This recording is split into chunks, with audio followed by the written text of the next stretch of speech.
And we're live, ready to go. Thank you. Thank you, Dina. And good morning to the whole town of Wasaga Beach.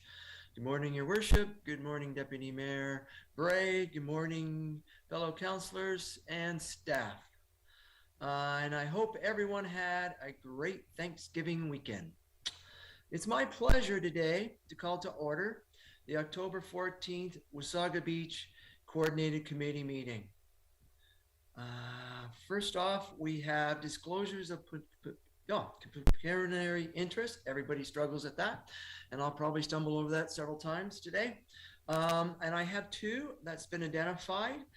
Deputy Bray with 4.5.4 Rotary Club in Public Works, and also Councillor Watson, the same being 4.5.4 Rotary Club in Public Works. And just a reminder to all councillors that if we do find that we have a pecuniary interest, got better on that one, just notify your the chair that's presiding over at that time. Okay, let's get into community services section. Deputations, presentations, petitions, and public meetings. And we are pleased to have a deputation from Miss Carol Fraser of Girl Guide Canada. Second was Sega Beach Guides in regards to waiving some costs for meeting space till the spring of 2022. There's Miss Fraser. Carol, welcome. And I'll turn the meeting over to you if you have a presentation. I'm sure Dina will help with you getting it up on screen. Thank you. Okay, thank you. I don't have a presentation this morning. This is just kind of a formal request. We have come across a new situation with, due to COVID, a lot of our Girl Guide groups have nowhere to meet on the inside. And while it's nice out, that's not a problem. The girls are happy to be outside and, you know, enjoying the nature and that sort of thing. But with the with the schools and churches not being able to open their spaces to the groups at a very minimal cost for the year, the guides have nowhere to meet inside. With winter coming, it's a concern, and I was hoping that the town could consider reducing the use of a space for these girls. They meet one night a week. Currently, it's on Wednesday evenings from 7 to 8:30. They don't need anything fancy. They leave the space as they find it, and they just require access to a washroom.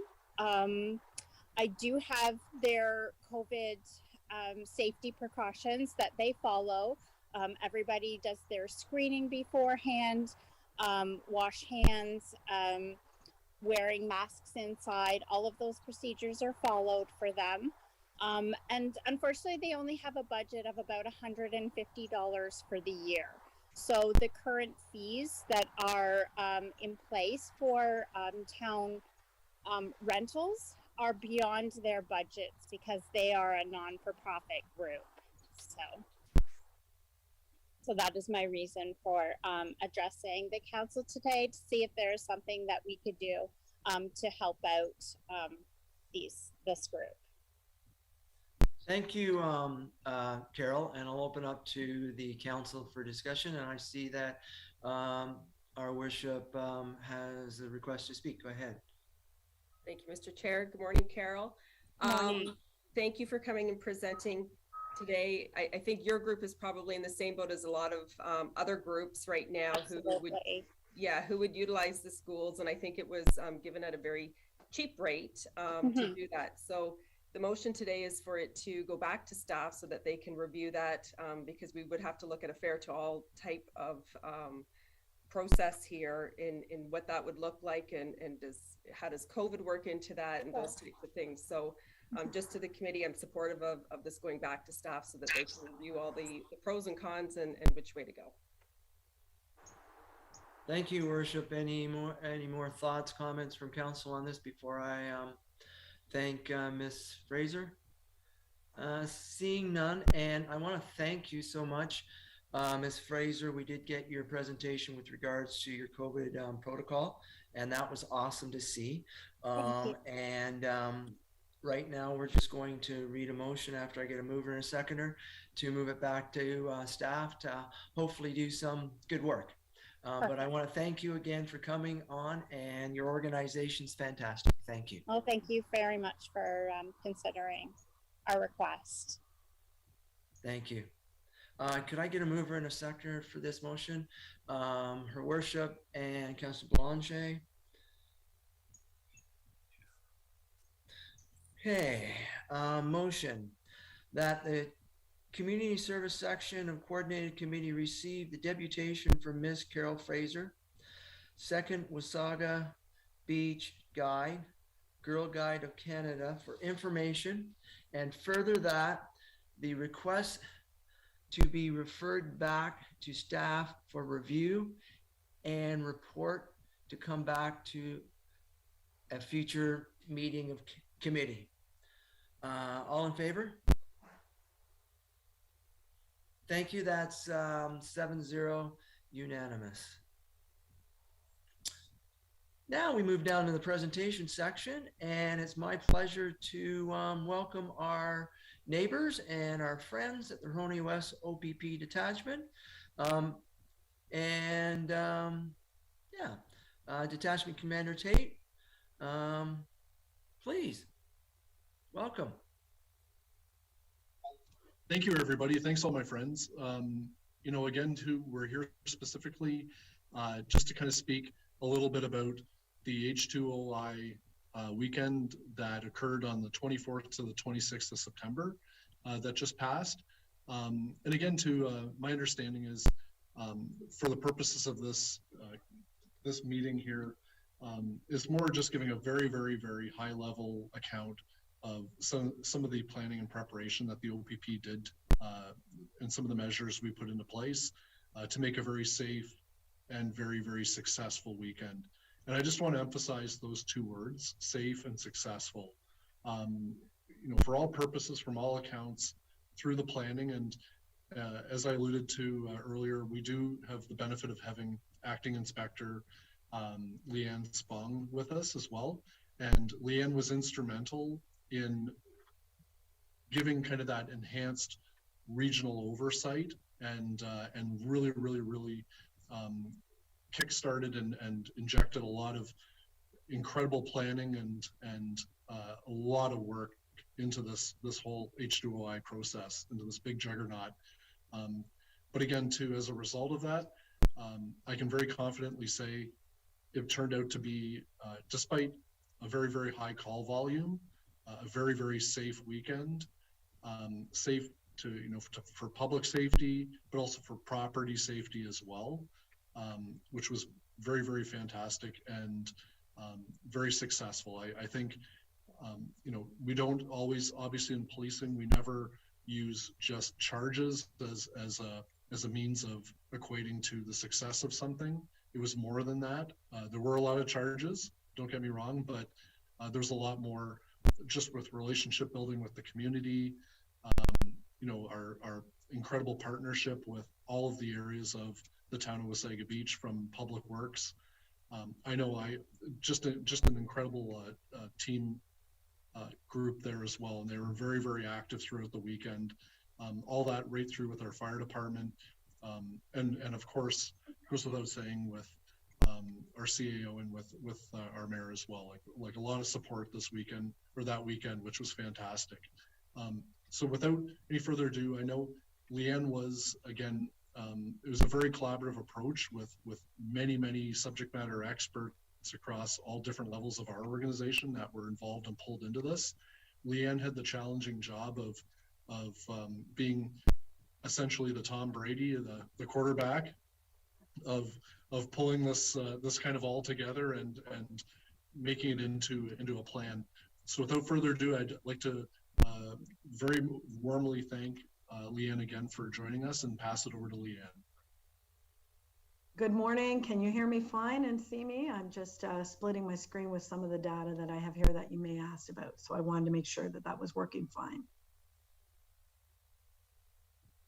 Yes, Leanne, Okay. we do see you. Great. And when you're ready to split the screen, go right ahead, please. Well, it's nothing official. I don't have a presentation with me. It's just so that I have a series of things just to prompt in case you have any questions. There isn't a presentation that's been put together, but what I can speak to is to give a background of what we were facing, what was going into the plan, why we approached it in the way that we did, and the results. So for those who may not be aware, who have tuned in, H2OI, it began as a peaceful car show in Maryland, USA. And when the border closed due to the pandemic, the participants brought that event to Wasaga Beach. And the event, it's not, as we know, a sanctioned event. And with it, unfortunately, it brings a subculture that is intent on chaos, and they do follow the events. From the US through to the locations that we address them across our province and throughout Canada. What we were looking at was intelligence coming in that high performance vehicles and those who are very much involved in aggressive stunt driving and displays were intent on once again coming back to Wasaga Beach this year, much like they did in 2020. We knew that over 2020, we had displays that broke out quickly all over the town and essentially overran the town, and our officers as well, albeit all best efforts were done to bring in officers to address the calls as they were unfolding. And in the short amount of time, we only had a small window of opportunity of a heads up on intelligence to tell us it was even coming to the town. They did their best to contain and try and mitigate any incidents that were going to cause issues with public safety, driving, anyone being hurt as a result. But at that time, what we were seeing was that they were well organized. They were organized clandestinely through chat rooms and other areas that we did not have access to, and would quickly move to an area, albeit the police would address that area. Wherever there was a gap within the town, they quickly reorganized and overtook another area. So that was something that we had in mind that we certainly wanted to mitigate this year and address with a new perspective. So the intent this year was to bring that type of intelligence-led approach and perspective to overcome a number of those challenges that the detachment faced last year. We really embarked on evaluating the intelligence very heavily in the beginning. We coordinated with a number of different police services across the province, as well as our own Highway Safety Division intelligence unit, who have embarked on other areas and projects that I can't comment on. However, were really key in helping us to prepare for this event.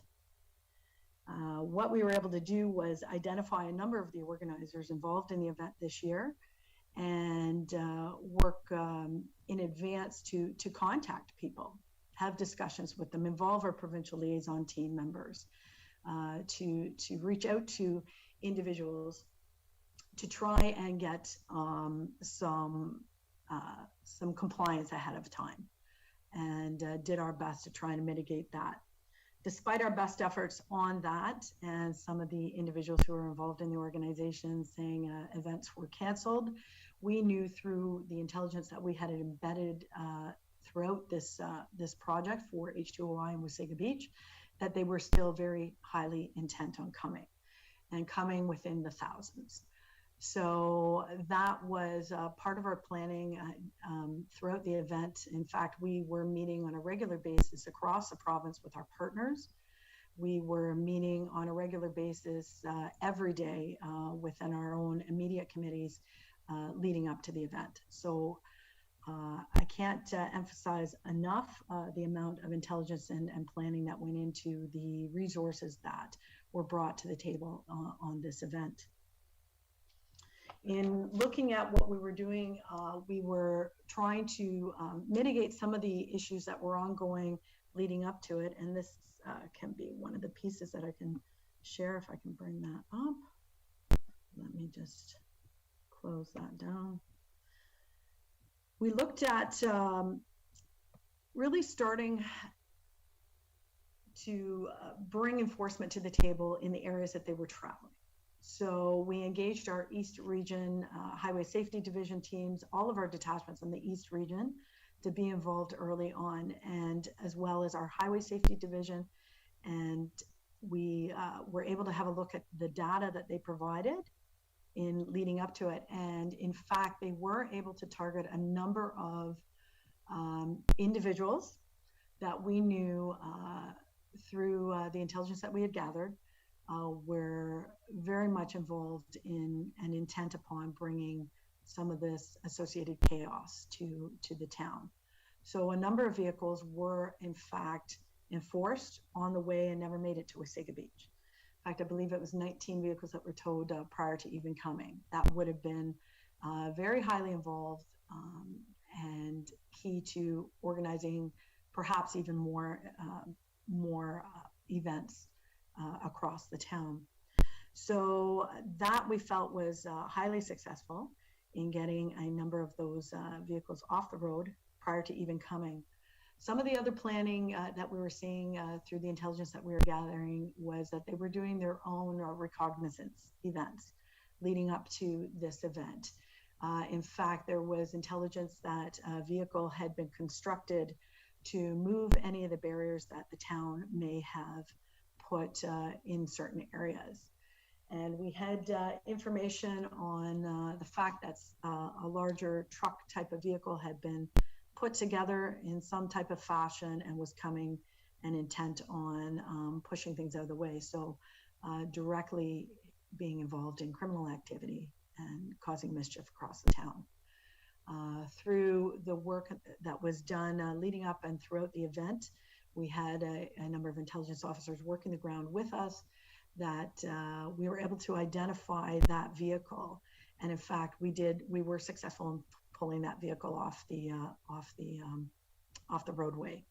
It was incredibly unsafe. It had been basically just put together in a backyard with quite a large tow bars put on the front end. So we were able to tow that vehicle. So overall, what we were looking at was embedding that intelligence throughout the planning, throughout the actual event, and it carried on throughout the entire weekend. As well, we were able to tap into a number of our provincial liaison teams as anything arose within the town. So if there was any community members that expressed concerns about police presence, about gatherings, we had our provincial liaison team on the ground, and they were able to instantaneously attend and have conversations with members. In fact, I was able to witness them on one of the occasions with a business member who was concerned about one of the roads being closed down. And through engaging our provincial liaison team, having that conversation, we were able to narrow down what the concern was. And it was just a matter of getting the trucks with supplies through, and we were able to coordinate that movement within the town. So I think that worked incredibly well, having some of those provincial resources on the ground throughout the weekend. I know there was questions about the overtime and associated costs that will be factored in. And one of the things that we're looking at, of course, is that the overtime cost will hit your 2023 bill when the reconciliation of your 2021 costs comes through. So right now we are working with our partners within the Municipal Policing Bureau on gathering all that data, ensuring that they have those numbers. But we do have that it's under 2,400 hours of overtime that was accumulated from our detachment members that were brought in to attend the event. So we do have that. Of course, there will be adjustments throughout the reconciliation process, as always occurs in municipal policing, when they have to look at ensuring what was in there, what is captured within the billing model. One of the pieces that that was also asked about was how does that work in terms of folks saw aviation in the air, our ERT members on the ground, and do know that when we look at how the billing rolls out, it's only those that were brought in as detachment members that are captured within that billing model and reconciled in that 2023 bill.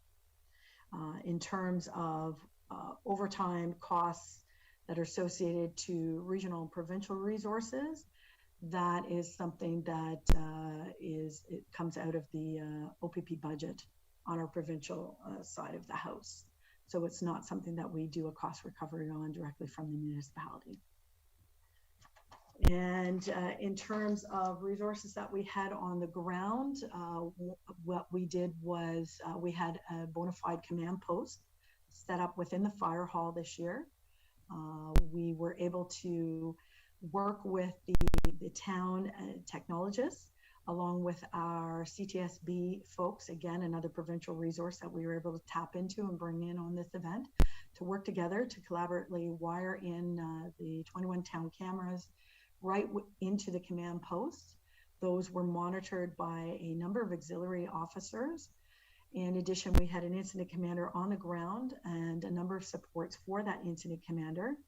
We also were able to have what we call an RPAS unit, 2 RPAS units, so drones within the air to support our overall aviation oversight of the event. And that was coordinated and ran by our emergency response team, management and their members as well. So another provincial resource or regional resource that we were able to tap into and bring into the event. So it worked very well.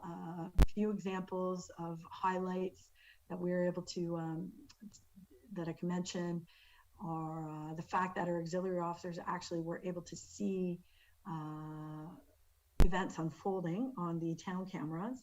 One in particular, I think of the first theft that we saw of the weekend, where people came to a business and were taking items from out front of the business, and auxiliary alerted the incident commander, and quickly the teams that were on the ground, who were all marked very in high visible traffic vests, were able to see them on the cameras, coordinate and come in on and mitigate that theft, as well as institute a charge, because certainly we followed a strictest fair policy, and weren't going to stand for any kind of criminal activity.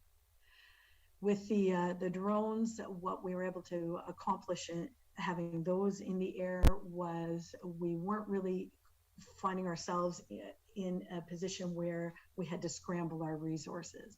Our resources were able to be very logically and strategically deployed across the town.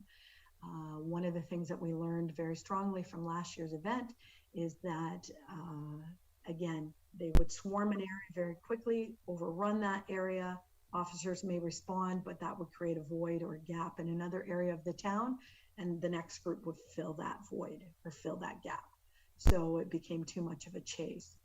This way, we were able to see that, strategically deploy our resources, have a couple of officers go out and attend an area where a drone was seeing a gathering start, and mitigate a lot of those gatherings before they became so overwhelming to a point that we couldn't move them along. So I think that is something that was very successful in this year's event. Considering the large number of officers and the high visibility and the sheer number of calls for service, charges, vehicles that were being towed across the area, one thing that stands out for me when I'm looking at a review of an event and how a plan has rolled out is that we actually have received no public complaints. So I think that is key. Yes, certainly there were some videos that we've had looks at across the area, but we have had no complaints come forth on those. So that has been a key part of the success that I think mitigation, prevention, intelligence, strategically deploying those resources, all of that equals the fact that we don't see a lot of those complaints, because we're not getting ourselves into a situation where we're completely overwhelmed and things get out of control. So essentially, in watching the movement that the incident commanders were able to do, it was very fluid. It was, as events popped up in an area, before it really got out of hand, it was able to be moved along and kept out of some of the areas that became our trouble spots last year. So it worked very well. Our intelligence and investigations have not stopped either. We've carried on this year with the investigative portion of a lot of the information. We garnered a great deal of information out of the H2O event that we have passed along to our provincial partners to carry on with investigations moving forth. So H2OI, it was really key and critical in addressing stunt driving, street racing across the province, across the country, really overall, because our partners in the larger projects are dealing with other partners across our province, other police services, and across our nation to deal with this issue. So the investigations are ongoing, we've set in motion, I feel, a good framework that we could either put quickly into place if we needed to, again, within the town of Wasaga Beach, and or take this framework and apply it should organizers or any of those that are intent on that subculture decide to go to another municipality within the province.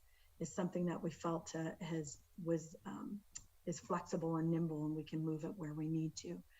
If in that regard, we are hearing from some of the chatter that is out there that overall it's been positive feedback, and from those that we know are part of, unfortunately, those who are intent on being part of that subculture, that are not there for the peaceful car rally type of event. They were displeased with being essentially thwarted on some of their events that they had planned, such as making movies and making other things that we knew they wanted to do. So I think overall that was a big part of the success as well, from what we're hearing. Do you have any specific questions about the event that we can address? Thank you, Leanne. And that was an awesome briefing, and I think the community enjoyed it. And I see that before I even ask, we've got cards coming up, so that's great. Her Worship first, then Councillor Watson, and Councillor Belanger, and then Councillor Foster. Thank you. Okay, thank you, Mr. Chair. Thank you, Leanne, and thank you, Andy. I will say that I was extremely impressed with OPP and your team and everything that went on that weekend, as well as leading up to it. For those in the community who think that or have put out there that the mayor was directing OPP, that is not the case. They don't take direction from me. They did their plan with their expertise to deal with this event. For those in our community who say, what's the harm in having these kids come with their cars, they're just having fun. There is a whole other aspect to this, and I can only imagine what would have happened to our community had OPP and the teams that were here not been here. The damage, the harm to others, all of these things that would have, in my opinion, happened. It also comes at an expense. So there will be an expense to our community. There's an expense to the entire province for this. So I think all people in Ontario who are paying for the expense and resources for weekends like this to deal with a bunch of people who, and I'm not saying that they're all bad, but the ones who want to come and cause that chaos, it is costing you as a taxpayer, and that's not okay.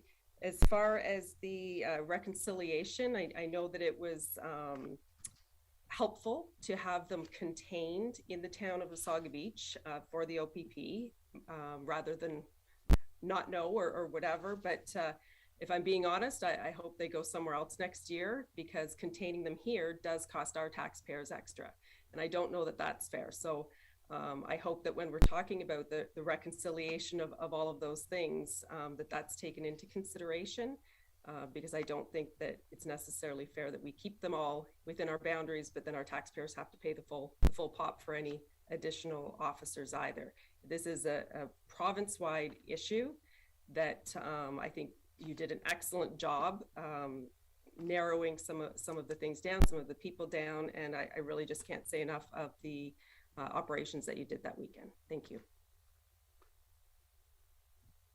Thank you. Councillor Watson, please. Thank you, Councillor Kinney. Mayor Byfolchi hit a lot of the things I was going to talk about right on the head. Her comments were very well received by myself and I think the community. I myself am very appreciative of the OPP efforts and the municipal efforts with our public works and our fire department. It is truly a team effort. I had occasion to interact with some members of the enforcement unit, excellent ambassadors for the OPP. They were very cordial, very informative, and they were very appreciative of the town's efforts also. There has been a group in town for strictly political reasons, and some wannabe politicians that were critical of the town and the OPP and their efforts to protect public safety and both lives and property in Wasaga Beach. Would you have a message to the persons or groups that wanted to embrace the unlawful group that descended on our town and led to increased costs to both our residents and the province, as the mayor had alluded to? Thank you. Thank you, Councillor Watson. And please, Councillor Belanger, go ahead, please. Thank you very much, and thank you for the update. Some of the information that was just provided, I think would have been very helpful for council to have knowledge in advance. But I want to thank OPP for identifying the threat, for certainly placing the resources here to mitigate that threat. And I would agree that zero tolerance for breaking the law, and the fact that there was no property damage or injuries is kudos to the OPP. I do feel, and I'm sure the OPP is doing a postmortem, there were a few opportunities where I feel that through council and through the town and possibly economic development, we could do a better job of consulting with not just property owners, but those tenants and businesses that were certainly impacted.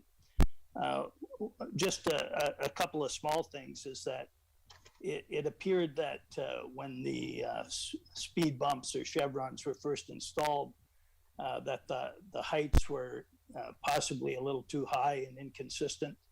And as a result, there were some damage to stock vehicles, vehicles like a Honda Civic or those kind of things. And when the individuals that did incur some damage followed up with the town, they were told that the liability and the settling of claim would go back on the property owner, and I don't believe they were aware of that. So I think they addressed that fairly quickly. It looked like overnight on Friday or before Saturday morning, they had significantly lowered some of the speed bumps, that they would still mitigate the high performance cars, but would have less impact on a stock vehicle, which is good. So, but I would agree overall. But again, this plan, it was certainly in place for higher performance vehicles, but unsanctioned motorcycle events or other things, that plan would be very helpful. And as a result, we understand that they say they're coming back next year, or at least some of them have indicated their intent is to come back again. So I would just ask that the process includes a little more prior information to council, because I know when the first speed bumps going in, we were going to a grand opening, and I had mentioned to our CAO that the speed bumps looked like they could stop a tank at Town Hall, and those ones were later removed. So so there is some opportunity. And the other thing that a small thing I would request, and this would be on the town again, is that we create some signage to go along with the speed bumps. A lot of people turning into some of the parking lots were upon the speed bumps immediately, and they didn't have an opportunity other than to go over them, as opposed to had we had some signage to reduce speed or that type of thing. But again, I want to thank the OPP very much, given some of what I observed.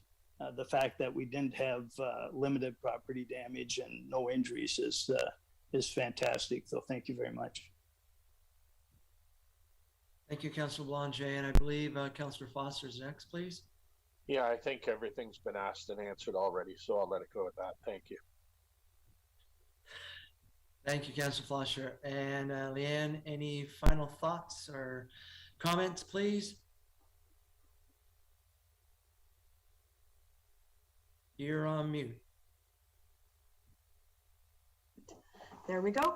One comment I can say in follow up to whether or not they're coming back next year. I can tell you that we're not going to let off the gas on this. We're involved across the province with all of our partners. I myself am meeting on a regular basis with our regional traffic managers across the province to continue this conversation on the need to address overall stunt driving and racing and some of the associated activities. Our media is quite engaged. There will continue to be media go out to educate the public, especially in regards to the new legislation that's come out to address street driving and stunt racing specifically. So just overall, in summary, we're not going to let off the gas on that, and we'll keep meeting. And as information arises, we will certainly engage to let the town know what we're learning, if there is intentions, and do our planning throughout the year to try and address any concerns that we have if it's looking like they're coming back again next year. I hope that helps. Thank you, Leanne. And are there any more thoughts and comments from council before I put my 2 cents in? Not seeing any. I want to thank our neighbors, our OPP, for coming today, doing a fantastic rundown on the events. And I think it's something that's needed from a community point of view.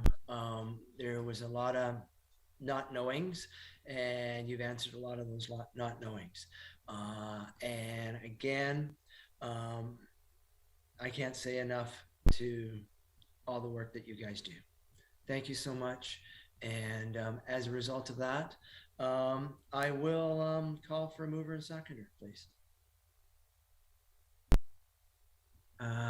Councillor Watson, Councillor Wells.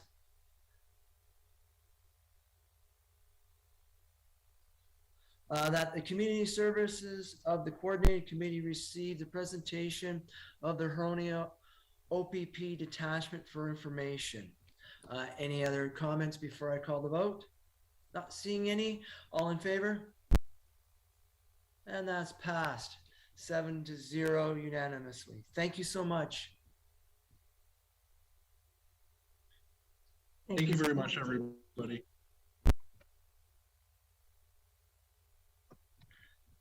Okay, let's move down to unfinished business. There's none. Other agency reports.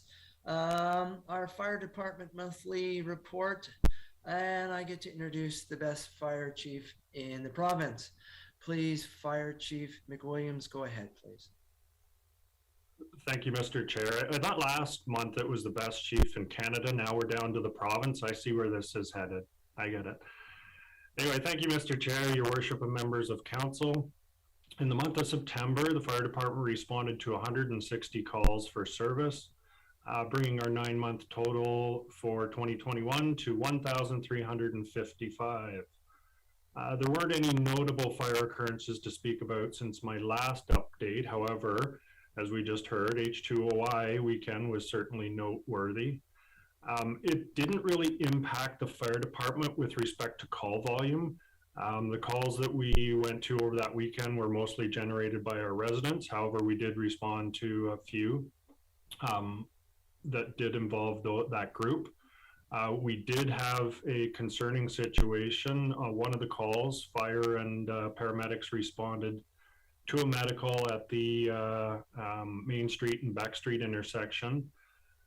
As our staff were leaving the station, the OPP that were working here notified our firefighters that due to a large gathering at that intersection, a mob mentality, I guess, had erupted towards the police. So they pulled their officers out of there for officer safety, as well as to hopefully calm that crowd down. So we responded with medics to that call. What happened was some of the people in the crowd started opening the compartments of the fire truck and taking equipment off. And we ended up with one of the firefighters had to go back and kind of look after the truck and not help with the patient. So not an ideal situation. The people were being cooperative. They gave the equipment back that they had taken off the truck. We left that scene, and then we were actually called back a short time later to the very same intersection for the same patient who originally refused any transport to hospital the first time. So we were called right back into the same mess. At that time, once the firefighters realized it was the same patient who again was refusing help, they left quickly and didn't have the same situation. But the large crowd and the uncontrolled environment certainly made the firefighters and paramedics very uneasy, to say the least. Moving on, Fire Prevention Week was last week. We were able to visit 2 of the 3 schools. One preferred to pass this year due to COVID. We conducted fire safety presentations outside as an extra safety precaution and gave tours of the fire trucks as well. We were fortunate that the weather cooperated that week since we were outside. Special thanks to Katie and the Deputy Chief for organizing and leading this. It's a lot of work getting ready for Fire Prevention Week, and they did a great job. I'd also like to thank our volunteer firefighters that came out to help on their own time. And finally, just update council on the progress of the Station 2 renovation project. The drawings and tender package, they're very near completion, and once complete, they'll go out to the 8 pre-qualified contractors for pricing. We did get some good news last week regarding the funding grant for this project. The government actually extended the project completion deadline, which was a good thing because we weren't going to be able to make that deadline. And other people in the province that applied for this were also were looking for an extension. So they extended it out to the end of 2023. So it gives us a lot of breathing room. Not that we're going to take that long to complete this project, but it did. It was good news to receive that extension. And that, Mr. Chair, is my report this month. Thank you, Chief. I'll open up to council for comments, thoughts, and questions. Oh, Councillor Watson, please. Thank you, Councillor Kinney, and I appreciate the report from our fire chief. It just adds to the narrative of the problems that were created by this group that came to our municipality. And again, it was a real team effort between the town and the OPP to mitigate any damage. Thank you. Thank you, Councillor Watson. And just in closing, I want to draw our attention that 160 calls for service last month still puts you on a record-breaking calls for service for this year. Really, really awesome. And I want to thank you and your team for your hard work. At this time, if I could get a mover and a seconder for this thing, Deputy Mayor Bray and Councillor Foster, saw the wave.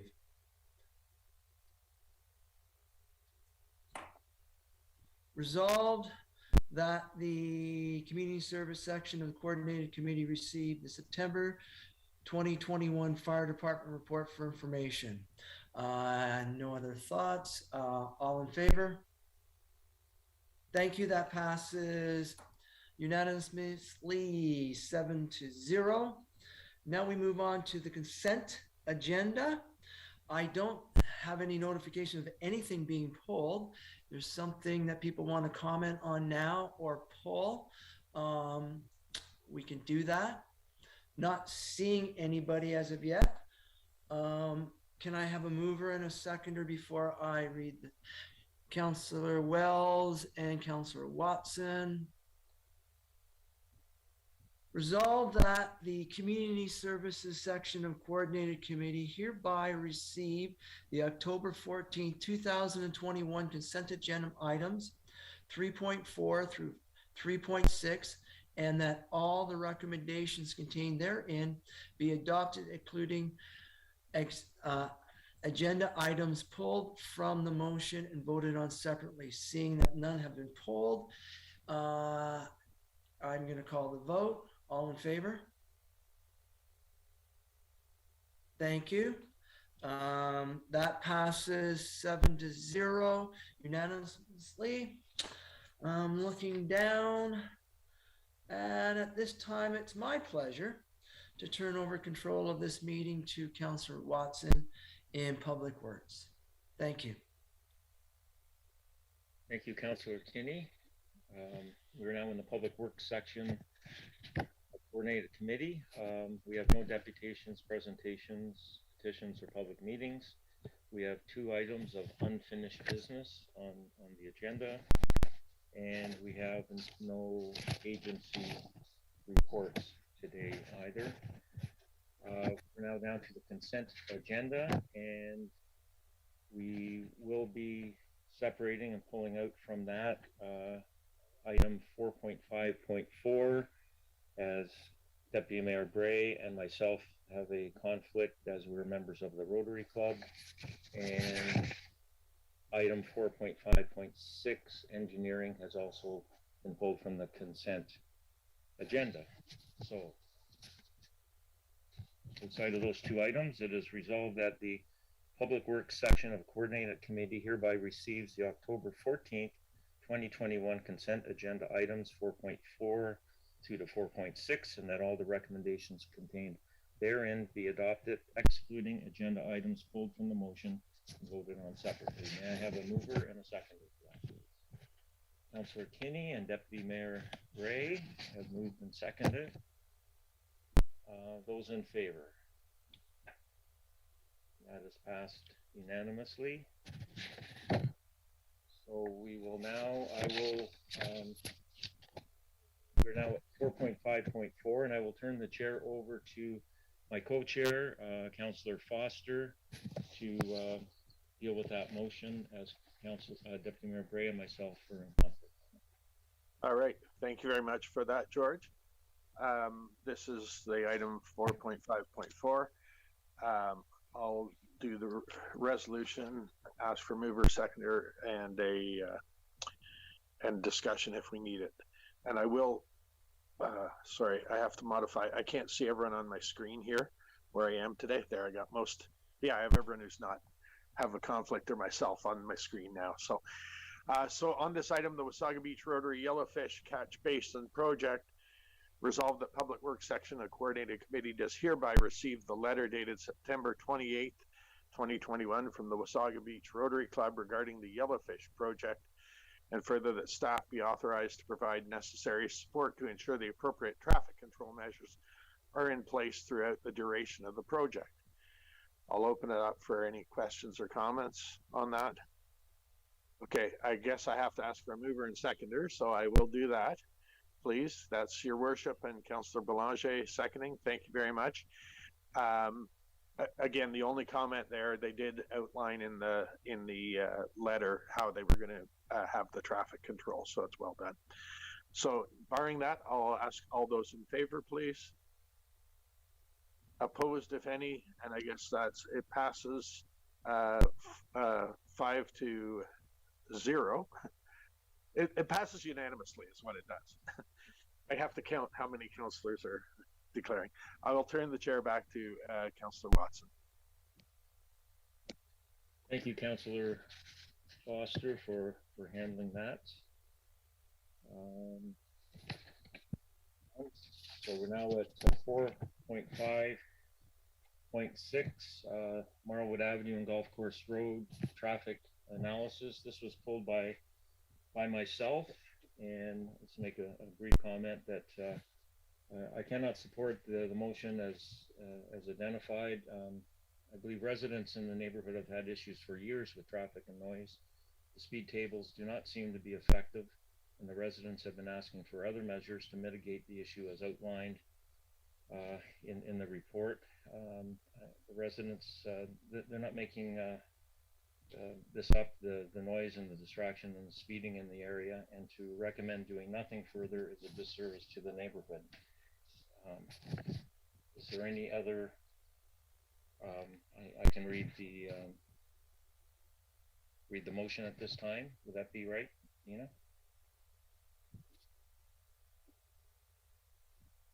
Thank you, Chair. You could read the motion, or you could ask for comments at this point. It's up to you.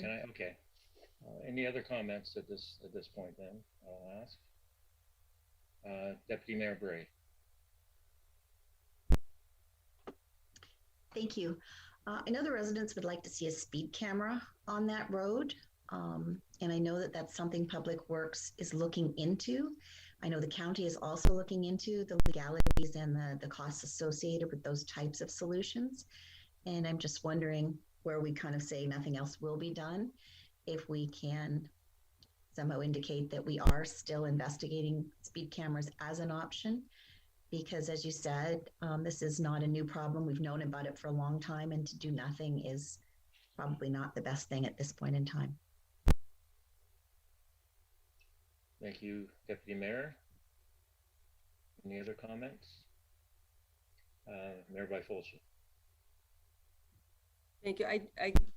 I looked to Kevin. I see he's on the screen. I thought you had brought something forward about the cameras and the rules around the cameras and whether financially they made sense and all of those things. I thought we had that discussion, and I guess I'm just concerned. I understand that there's concern in the area for speeding and wanting a stop sign and things like that, but we have that throughout town, and I have to rely on our staff to go through the processes that they go through, do the checks and balances and things like that. So I'm going to support it. I think that a lot of time has gone into that, and we recently got an email that said speed is the issue. There's nothing really that you can do to stop the speed. Well, speed is an OPP matter. So I think we need to continue to ask the OPP to be out there enforcing speed on this road like we ask of them on all roads in Wasaga Beach.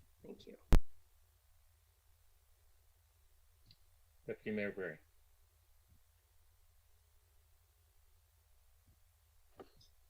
Thank you. So this is a question for Public Works. I know that we installed the speed tables because we felt that they would be a good way to manage the speed of that road.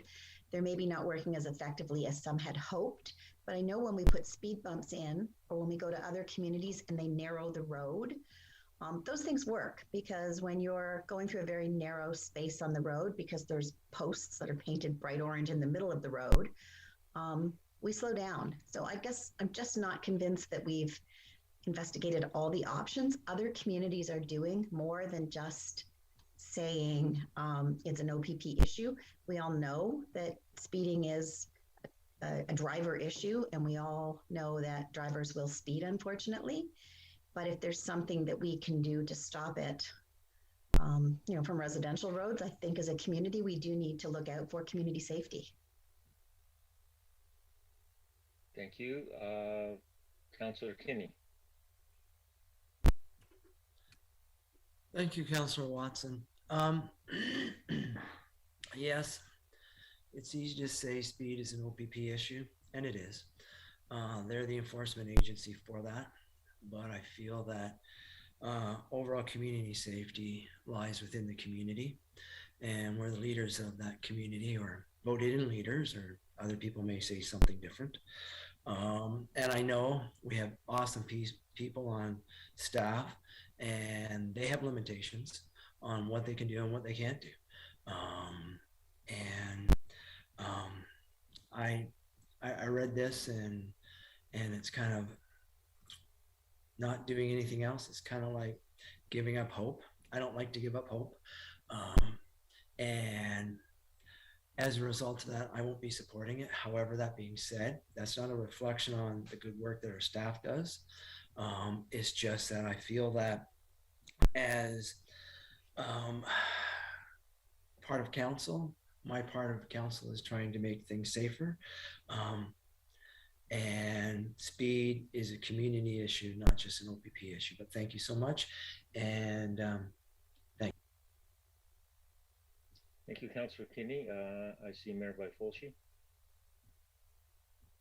Thank you. Just based on the comments made, I wanted to make it clear. It's not that I don't care about community safety. I think we just have to remember that when we have staff gauge things by policy or by regulation or these types of things, and then we come to the table and we say it's okay to do in one area, we need to be prepared to do that all over town. And that's my only concern here, is that we don't do something that then is expected by others throughout town. And I've seen Kevin's hand up a few times, so maybe he could speak to some of this, just so we have another understanding from him.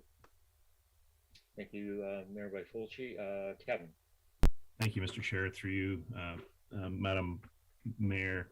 Certainly the effectiveness of the speed tables, we rely on the data, and the data is clear that prior to the implementation of the speed tables, 85% of the traffic we're going at are below over 70 kilometers an hour through that area.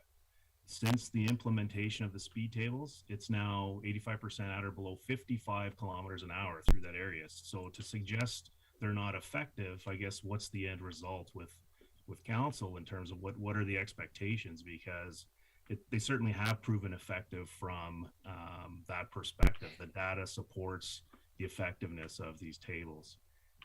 From staff perspective, we follow the traffic calming policy that we have in place with all speed related infractions, and we're implementing those measures accordingly, and we do an assessment based on that criteria, and it has proven to be a good resource for staff to maintain consistency across the community when we look at speed related complaints. That you're right, it is certainly an OPP matter for enforcement. But if there are supports that we can do through this policy, and that's why we put it in place, and that's what we continue to follow. In terms of the ASC and the automated speed enforcement, yeah, there was a report brought forward from a background perspective, and we do have intentions on bringing an update report following the results. My apologies, my phone was ringing. We do have intentions on bringing an update report following kind of the results of the parliamentary assistance to the Minister of Transportation's review of the program. That review still has yet to happen, and the regulation's only been enforced for approximately a year. So there's still a review at the provincial level that has to take place. And as we understand it, that review will determine basically how the program is operating and whether further legislative, regulatory, or even policy changes are required for that program, which may help that ASC program be more viable for the municipality. It's a very costly program, as we've indicated before. And I know there are certain requests that municipalities have presented to the province in order to kind of move the infractions away from the POA system to more of the administrative monetary penalty system, which helps ease the burden on the Barrie Court Services and some of those other pinch points through which will challenge the implementation of this program. So just to go back, we did go through almost like an EA process to look at what alternatives to use for this area. The results of that were the speed tables, and the data supports that there has been a reduction for under 85% of the drivers through that corridor. So that's just, I guess, the information that I have to share at this time. Thank you, Kevin, for that information. Are there any further comments? Councillor Kinney.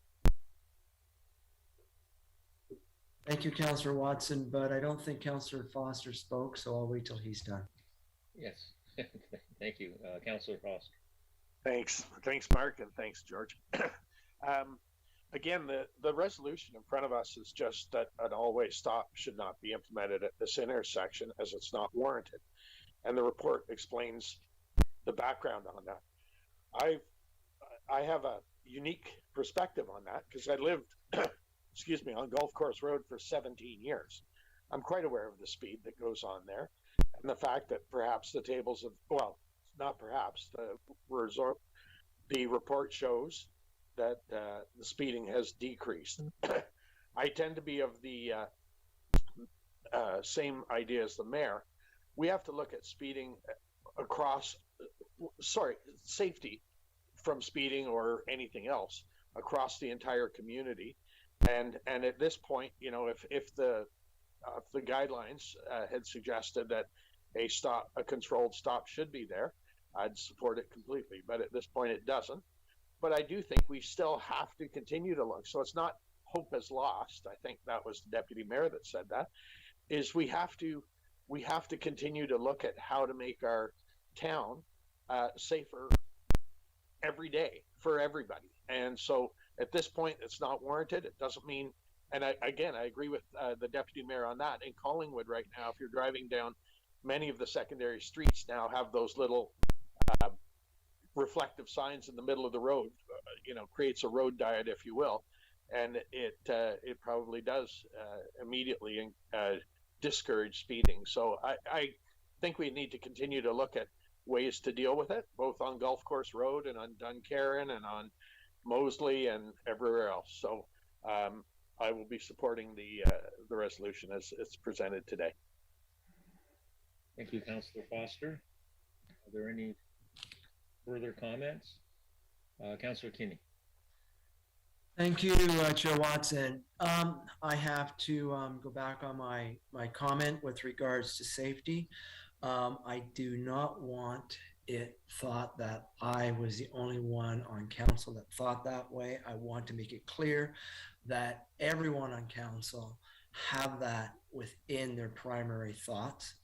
And if that was my suggestion, I apologize to council on that. And that's my final comment. Thank you. Thank you, Councillor Kinney. Anything further? If not, I'll just wrap up a comment from myself. Speeding seems to be an issue in a lot of municipalities right now. If you follow the news in that, you're seeing many municipalities are reviewing speeds in their communities. Some, such as Orangeville, have just about 90% of the roads are down to 40K, and they've left some back at the 50 or 60 kilometer. Town of Collingwood's looking into it. Clearview's looking into it. So I don't know what the problem is, why everyone seems to be speeding, but it is. I sent some photos last night to Kevin of the neighborhoods. I've been through a lot of neighborhoods recently in Wasaga Beach, and all of a sudden I'm seeing slow down signs all over the place. Residents are buying signs, putting them down streets in many neighborhoods. Little figures saying slow down, kids at play. All this is happening. So we definitely have a problem, and I still can't support this where we say we're going to do nothing going further. The speed enforcement, every night I'm seeing on the news how well it's working in the bigger cities. At least over the last Thanksgiving weekend, 38,000 tickets were done in the city of Toronto for speeders on different streets. One person was caught 9 times. So it's something we need to look at. But to say we're not going to do anything further, I can't accept that. So I still won't be supporting it. Mayor Fulci. I was just going to say, I don't think the actual motion says that. I think it's just dealing with the stop sign at this point. I don't think it's saying that we won't do anything. And I think that if more information came forward at the right time with the signs and things that the province is still looking at, the radar signs, then, I think that staff would bring something like that forward. But I think this motion here is not saying that. It's just saying we're not doing the stop sign. Yes, when I read the motion, I see that. I think in the report it says no further action will be warranted at this point. So I will read the motion. Resolve that the Public Works Section Coordinating Committee does hereby receive the Marlwood Avenue and Golf Course Road all-way stop control analysis report for information, and further that the all-way stop control should not be implemented at this intersection as it is not warranted as it is not warranted. May I have a mover and a seconder for that, please? Moved by Mayor Fulci, seconded by Councillor Wells. Those in favor? I'm seeing 1, 2, 3, 4, 5, and those in opposition. And I'm seeing 2 in opposition, so that motion carries 5 to 2. Thank you very much. And at this point, I believe that is the end of the public works section of the agenda. Do we want to take a 5-minute break at this point? Before I'm seeing yes, so we will. It's 10:05 now. Is 10:15 too long or 10:10? 10:15, please. 10:15. Okay, we'll come back at 10:15. Thank you very much.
Chair Foster, we should be ready to go.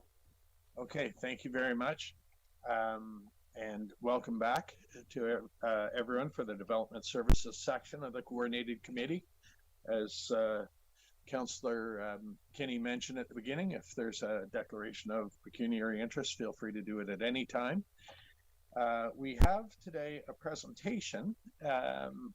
We'll start with a presentation, and this is from Catherine Steen and Patricia Jaros, and they'll be in attendance to present the committee an opportunity for the town of Wasaga Beach to be the town in an animated film movie, The Adventures of Tiki the Wonder Dog. Now, as I invite them to join us, I will point out, I understand that Tiki might have passed away recently, so our condolences on that, but please, the floor is yours. Okay. Hi. Okay. Thank you so much for that. Hi, I'm Kate Steen, and this is Patricia Jaros. Nice to meet you. And we are Tiki Inc. Thank you for meeting with us today to discuss the proposal to have Wasaga Beach as the town in the animated family film, The Adventures of Tiki the Wonder Dog, as well as the film. We're also going to be doing children's books, and there is a possibility of a film franchise. So today we're just going to discuss the confirmed movie. Excuse me.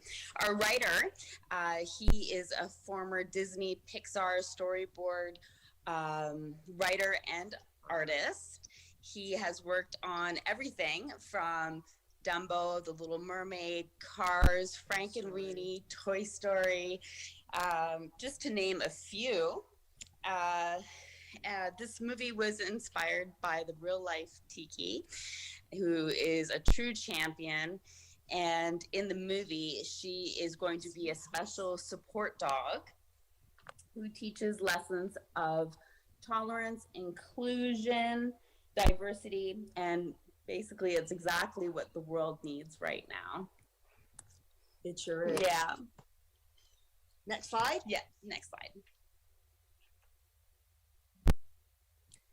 Next slide. So we wanted to discuss the press that Wasaga Beach would get from being a part of this movie. So our plan, as you can see, our planned movie releases is worldwide. So literally from one corner of the world to the other. USA, Canada, Asia, Europe, Russia, Mexico, Australia, New Zealand, South America, UK. The press would be all local, national, and international press. We will have all of this coordinated through a public relations firm, obviously.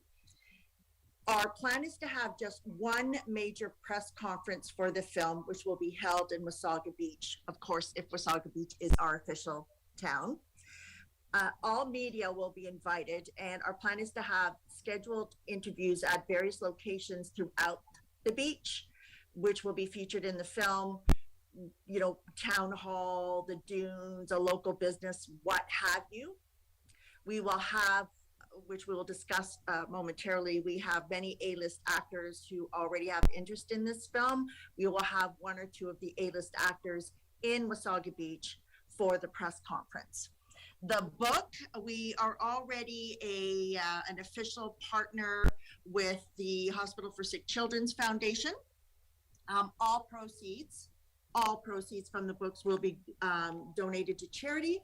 So of course we will like to add Simcoe County, I always want to say SPTA, but it's Georgian Triangle, Humane Society and things like that. So the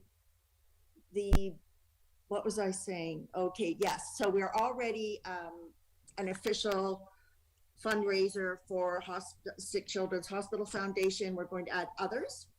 And the Hospital for Sick Children will be doing a major press release for the book.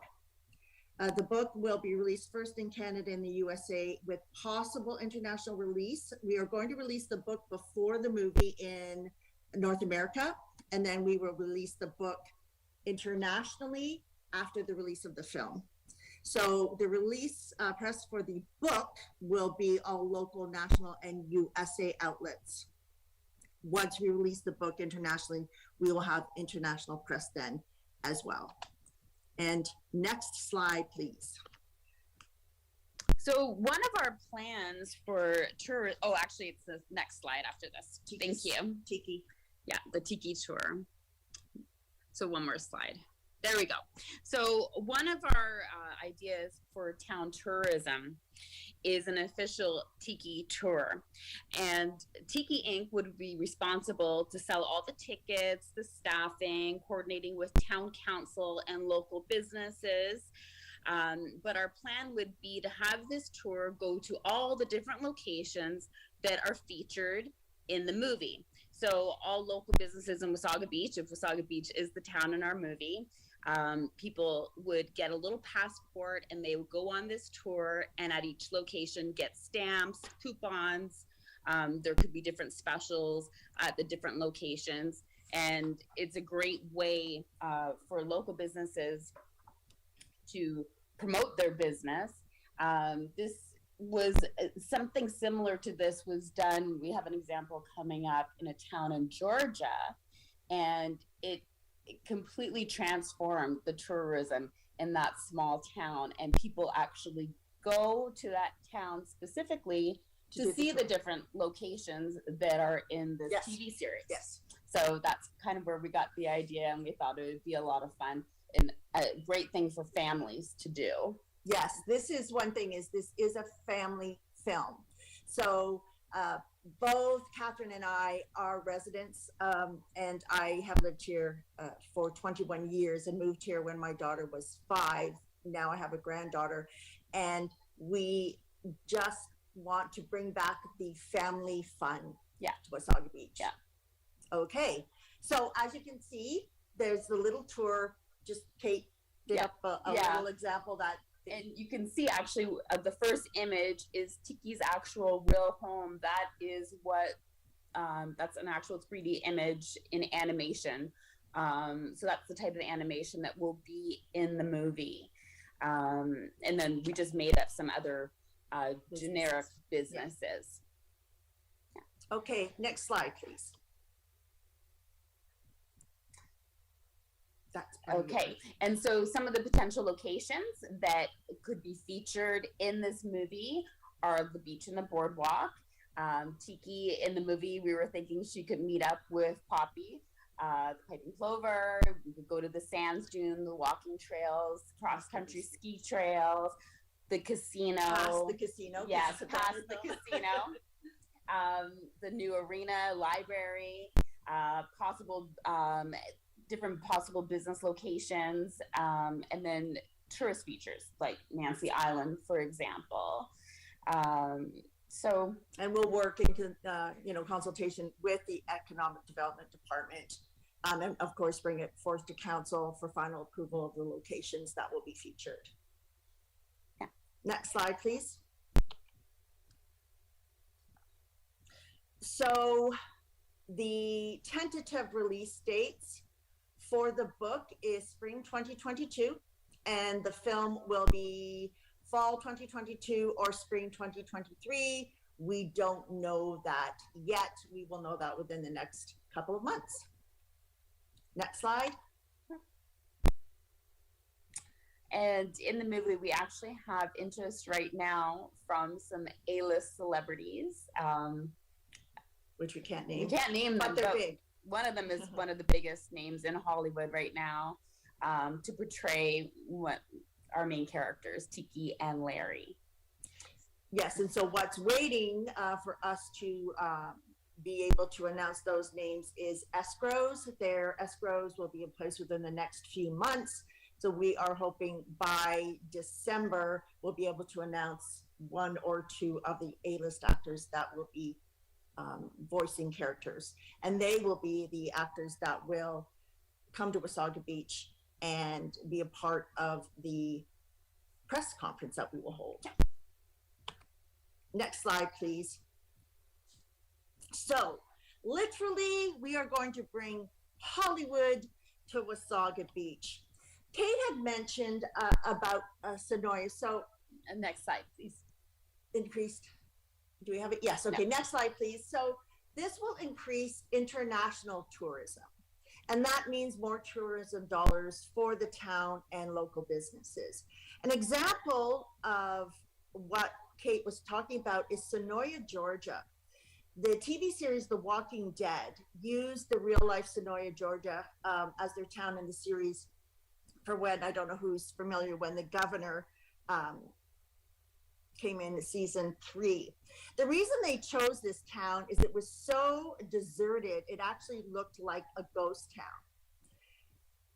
7 out of the 50 Main Street storefronts had businesses. 6 months after season 3 premiered, and Sonoya was the town of Woodbury, sales at these existing businesses were up 40% of the same month the previous year, and then the Christmas sales went through the roof. Since then, all 50 of the Main Street storefront businesses are filled. Now, there's only a couple of businesses that relate directly with the zombie cottage industry, the movie. All of the rest are your regular businesses that would be in a town. Anything from antique stores, Dolores office, restaurants, all that sort of thing. And all of the businesses are thriving. The movie industry has brought 1.7 billion to Georgia, but in particular, Walking Dead has brought 50 million to Sonoya in the last 11 years. I can tell you this personally because I have been there. My daughter is a very big fan. I have been there at least 10 or 11 times. And each time I go into every business and every restaurant and spend lots of money.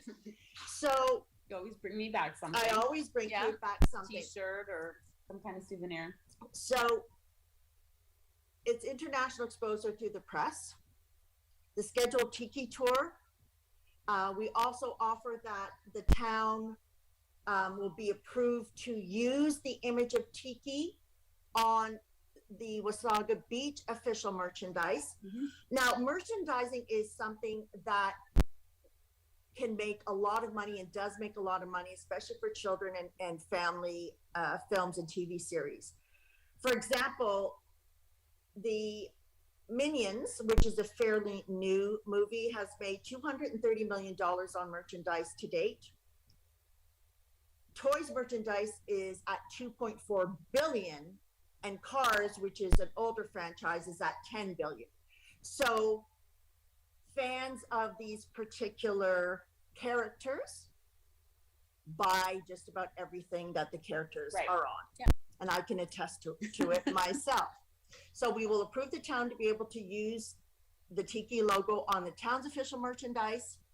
We also would love to feature local Wasaga Beach and area singer-songwriters for the album, soundtrack album. So we had proposed that there's some sort of a workshop or a contest of some sort.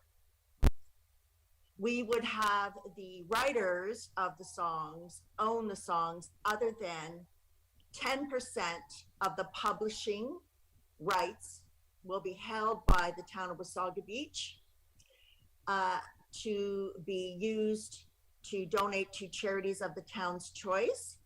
And the publishing rights stay in effect for 75 years through SOCAN. So the beach will not have to do, or town council will not have to do anything. SOCAN automatically pays the percentages, the royalties to the particular people. So it's registered that 80% goes to the singer-songwriter, 10% will go to the town of Wasaga Beach, and 10% goes to Tiki Inc. And there you go. Yeah, that's our presentation. All right. Thank you for that. You guys have to dial down your energy. You're so excited about this. It's great. Oh, are you kidding me? We are down. This is our life. I suspected maybe. Yeah. Well done. Yeah. Anyway, I'm going to open it up to council for any comments. I see two, so I'm going to start with Councillor Kinney and your worship, and then I'm going to check for more. Again, I have Perfect. to scan screen. Yes, thank you. So, Councillor Kinney, if you have some comment, please. Thank you, Chair Foster, and I apologize to her worship because she had hers up even before the screen changed, but that's okay. I'll take the opportunity to thank our two lady presenters who did a marvelous job. I love the concept. And some of the movies that you named, it was like, yeah, we got the VHF tape for that, or we got the DVD for that. So no, I think the concept of turning it back to staff for review and support and stuff like that, I'm in favor of it. And thank you, Chair Foster. Okay, your worship. Thank you. You're up next, your worship. Thank you, Mr. Chair. Thank you to Kate and Pat for being here. We've met a couple of times now, and the excitement keeps growing. And then we brought Caitlin from our Economic Development Office into it. And I really think this is a unique new opportunity to promote Wasaga Beach. And, you know, as mentioned, there is opportunities for the town's return on investment and things like that. So I think sending it back to staff to work with Kate and Pat and bring something back in the near future, hopefully would be great, because I know that you are working with your celebrity stars, and I hope that you can make an announcement soon. And congratulations, and hoping for the best here. Thank you. Thank you so much. Thank you. All right, I'm just going to scan the rest there, see if anyone else. Okay, there you are. Deputy Mayor, please. Thank you, Chair Foster. Thank you, Kate and Pat. That was exciting. Thank you. Hear your enthusiasm for the project. You combine all my favorite things. You have the arts, you have animals, you have community. I think because you are local, you're really seeing that long-term vision. A lot of us, as we travel, we pick up little nuggets from other places. So thank you for bringing that back and hopefully sharing it with Wasaga Beach. You also include charity and family. So like you've ticked as many boxes as you can, and I really hope staff are able to bring something forward fairly quickly. So thank you. Oh, thank you so much. Thank you. Thank you. All right, good. Thank you. And Dina, I appreciate you sent me a little note saying Councillor Wells is next. Thanks. Stan? Thank you, David. I will be supporting the motion to return to staff for input. And I do think the concept is exciting. What I didn't hear, ladies, in the presentation, which I guess will have to come back from the staff report, is the town's commitment to this project, financial, personnel, resources, and whatever. I didn't hear anything about what the town would be committing to doing or to providing should this proceed. So I'll support the motion to go back to staff, but I will need to know all that other stuff. Absolutely. Yes. Absolutely. Yes. Yeah. Thank you. Absolutely. That will be in the next thing. Absolutely. Thank you. Yeah. Okay, good for that. I don't see any other notes from Dina, so I assume no one else wants to chat. I will add my thanks to you guys for this presentation. I realize your pictures were stock there of the paparazzi taking the picture, but I'm seeing Blake Lively. I don't know why. Right? Isn't that interesting? Maybe just chew on that a little bit if you know what I mean. Yeah, that's fine. I did want to mention one thing is that how we came and just, you know, having an actual town be the backdrop of the movie wasn't one of the first things we thought about. I'm going to give credit to, we were approached by a town about an hour north of Sonoya in Georgia called, I always forget what it is. Hogansville, who came to us and made us an offer to be the town because they know what this has done for Sonoya. And that's when Kate and I said, oh, wait a minute here. If we're going to promote any town, it's going to be our town. Yes, Wasaga Beach. So that's how we came up. They, you know, we are hoping, and we can't wait for our next to talk about everything about the commitment and all of that. That it is our town and not an American town. Yeah. So Good. we will just see what happens. Okay, and I just got another note. This just in, Councillor Watson wants to speak, so Yes. I'll pass it to George. Okay. Thank you. Thank you. Thank you, Councillor Foster. Yeah, breaking news. This is a wonderful news. What a great initiative to focus on Wasaga Beach and bring great attention to it. And it builds on. We've had a few movies over the years, not for a long time, but I know there was a Gina Davis movie filmed here about 20 years ago, and we had another movie that I know happened up around 45th Street. So kudos to you, and very excited about hearing of this development, and we wish you the best. Thank you. Thank you. Thank you. That's wonderful. Thank you. Thank you. All right, I'm going to read the motion, and then I'll ask. By the way, if you can't get an A-list actor, council is known for our voice. There's lots of roles. There are, yes. Because as they go through the town and all the different businesses, they're going to be meeting other people and There you go. animals. So you can audition that. Okay, 'cause you got Blake Lively, and then you got her worship right there. So, all right, so I let's think go. I think you're the D-list actor, David. I didn't want to put that. We're okay. Okay, focus. Okay, the Development Services Section of Coordinating Committee receives the presentation from Tiki Inc. And further, that my dog is now trying to bite a fly behind me here. Anyway. Because your dog is saying, I want to be in the That's movie. right. Yes. Okay, let me continue. And further, that committee refer to the information back to staff for review and report to come back to a future meeting of committee. So I'm going to look for a mover and seconder, please. I see your worship, and I see Councillor Kinney seconding. Thank you. All those in favor, please. I see 3. I think that's unanimous. Yes, it is, and I'm in on that. So we are unanimous on that. Thank you. Thank you for your Thank time, you. ladies, in the presentation. We will carry on now. Thank Okay, you. thank you. Bye. Bye, Bye. everybody. Thank you. Okay. Thank you. Unfinished business. We have a few items there that we will be addressing as they come to us. I see no other agency reports at this moment.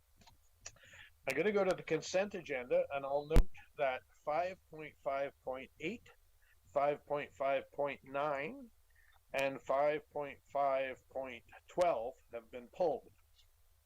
Notwithstanding those 3 items, I'll go that resolve that Development Services Section of Coordinated Committee hereby receives the October 14th, 2021 consent agenda items 5.4 through to 5.6, and that all recommendations contained therein be adopted, excluding agenda items pulled from the motion and voted on separately, which I just outlined.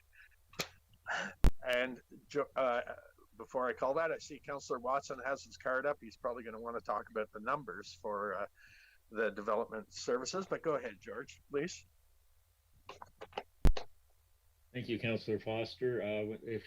Were you going to speak to them? I was just going to, the building construction report, I was just going to comment that last month alone, we had $69 million in construction value, and we are now up to about $173 million in this municipality in construction. It's got to be a record, and it's just absolutely wonderful. Thank you. I was going to comment on that, George, but I knew you would as well. And we're going to stomp any previous records. And Doug from planning did remind me that they haven't even slowed down yet. So this is going to continue through the balance of the year. So it'll give you something to talk about every month, Councillor Watson. All right, I don't see any other comments. So I'll look for a mover and seconder for that. So Councillor Kinney and somebody there, Deputy Mayor Bray. Again, I don't see everyone on the same screen. All those in favor, please. And it looks like it's unanimous. I'm in there too. Yes, it is. Thank you.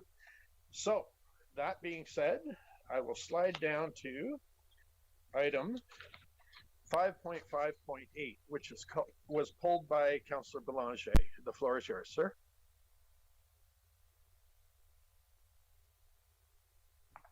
Thank you, Chair Foster.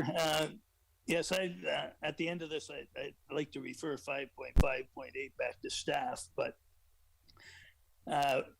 cash in lieu of parking is quite complicated, especially given the fact that we'll be embarking upon developing our beach area 1.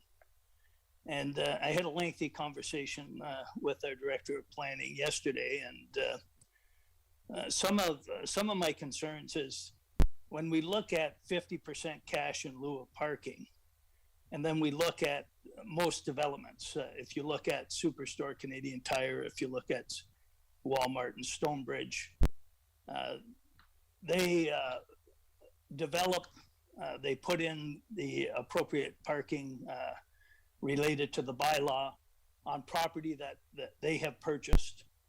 They maintain it, they operate it, and if at some point in time it has to be replaced or repaved, they have 100% responsibility of that.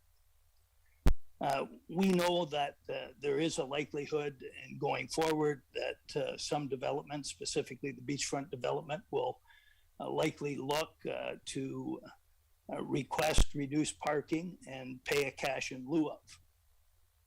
In those cases, if we look at the parking study and the lands that were proposed for parking structures, those are lands owned by the town. Those are not lands purchased by the developer that wants to put alternative parking in another location. Very likely this is going to be a parking structure, and I believe the report indicated that the spaces are $40,000 to $45,000 a piece. Well, if we were to only request half from the developer, that puts the rest on the onus of the taxpayer on land that is owned by the taxpayer, that the developer had paid no portion towards. Those parking structures probably have about a 45 term life, and they're expensive. They will have to be replaced in the future. They have to be operated and they have to be maintained. All of those costs would be on the taxpayer after that 50%.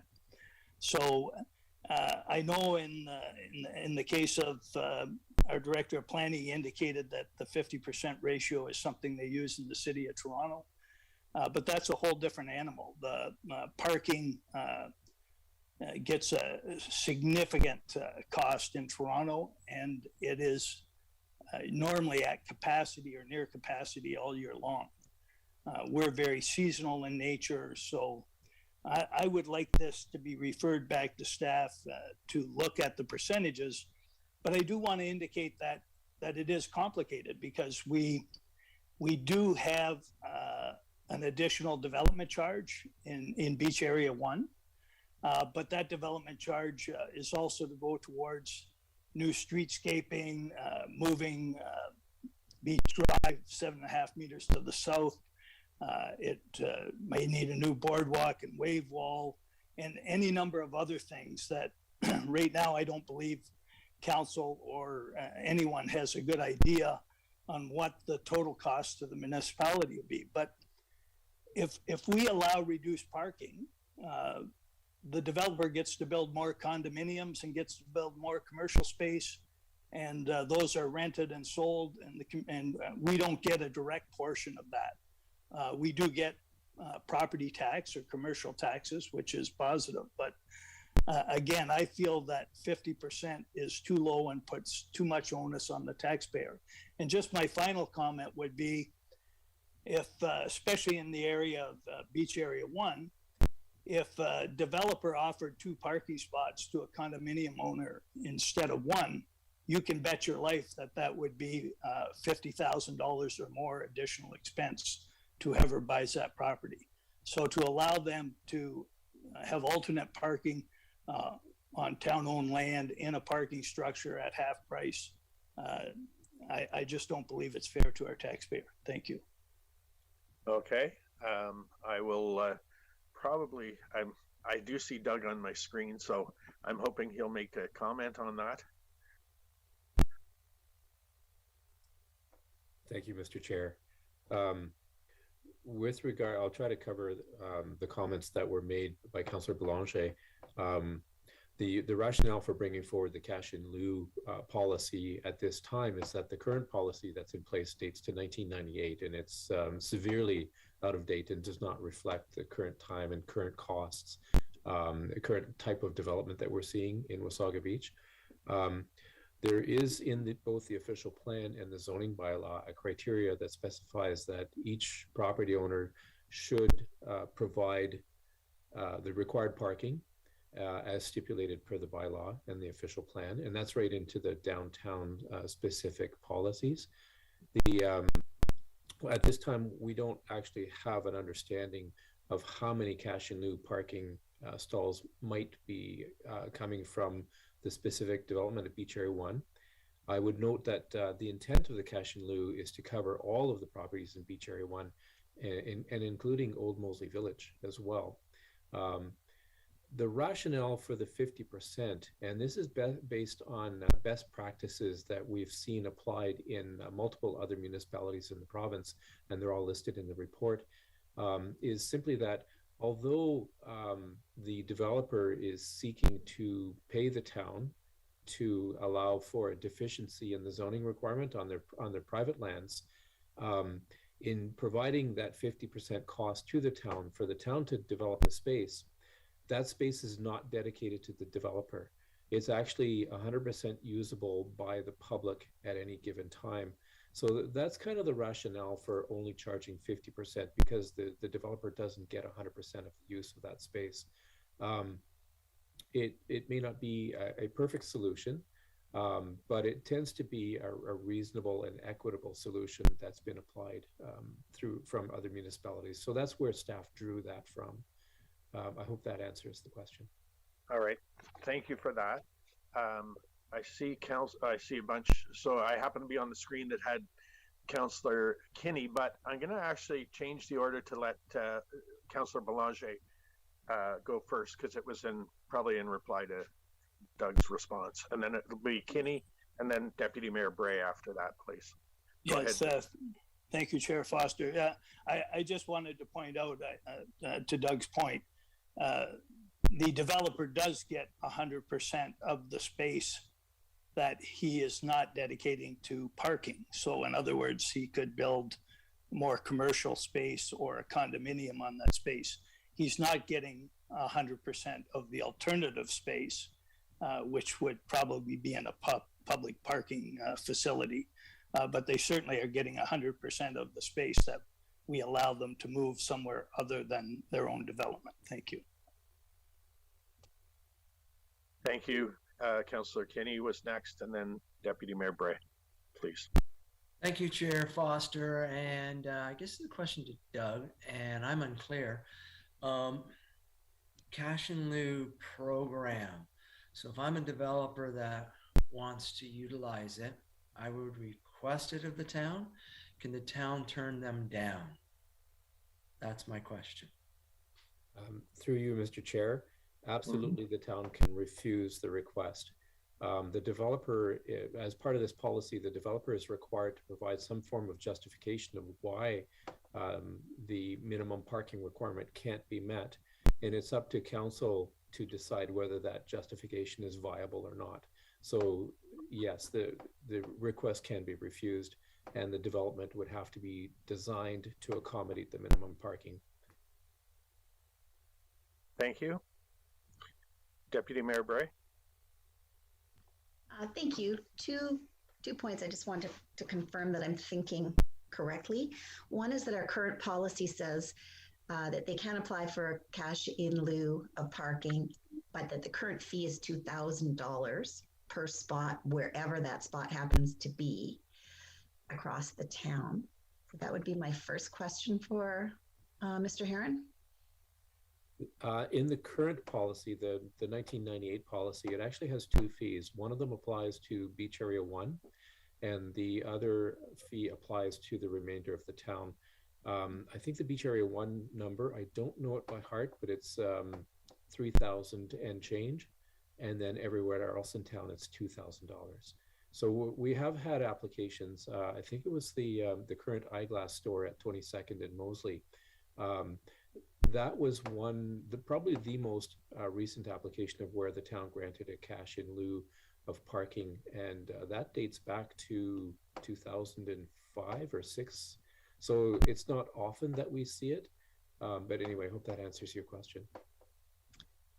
Thank you. My only experience, I know that there was one that came before council last term of council when they were rezoning a property, and the current council decided to actually waive the $2,000 per parking space fee. So to Councillor Belanger, absolutely, these decisions do come to council, and we do have a say before it passes.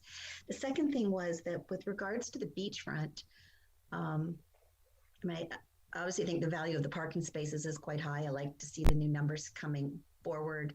I think it's important that they're flexible, so they're not set in stone. They will, the formula takes into effect the value of the property, the rate of inflation, etc.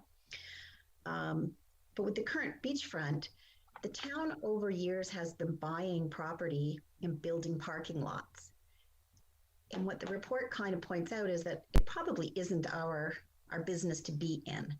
People are coming to Wasaga Beach. The locals, we have, a few parking lots for locals to get down there. I love to maintain Beach 2 as the local parking lot. But that the ministry really does have a greater obligation to provide parking at that beachfront. If they want to manage those parks, then they have to be able to provide parking for the people that they're inviting to come and use the beach and enjoy their parks. So I really think that this is just another reminder that we need to push the province hard to step up their game. And if they want to manage the parks, then manage them fairly. Don't put additional costs on our municipality because the park happens to be located within our municipality. So thank you. All right, thank you. Councillor Watson, I think you had your sign up.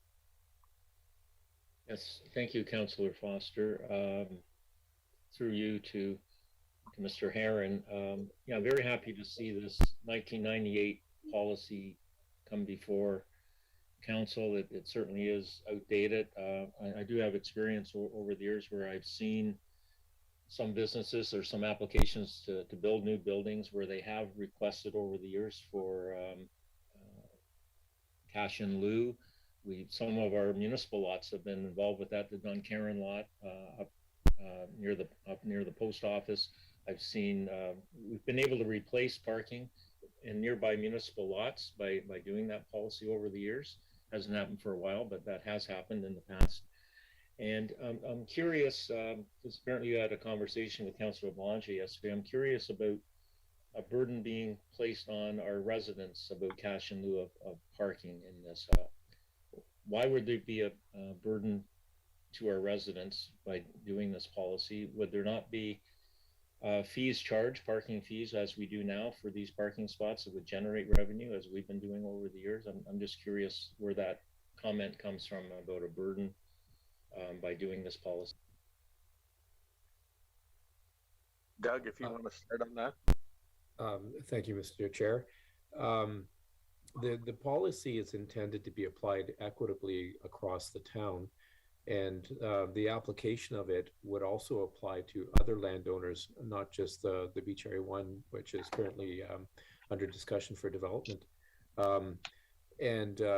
So the application is intended of 50% is also intended to reflect that not all landowners have such deep pockets, particularly locally in Wasaga Beach.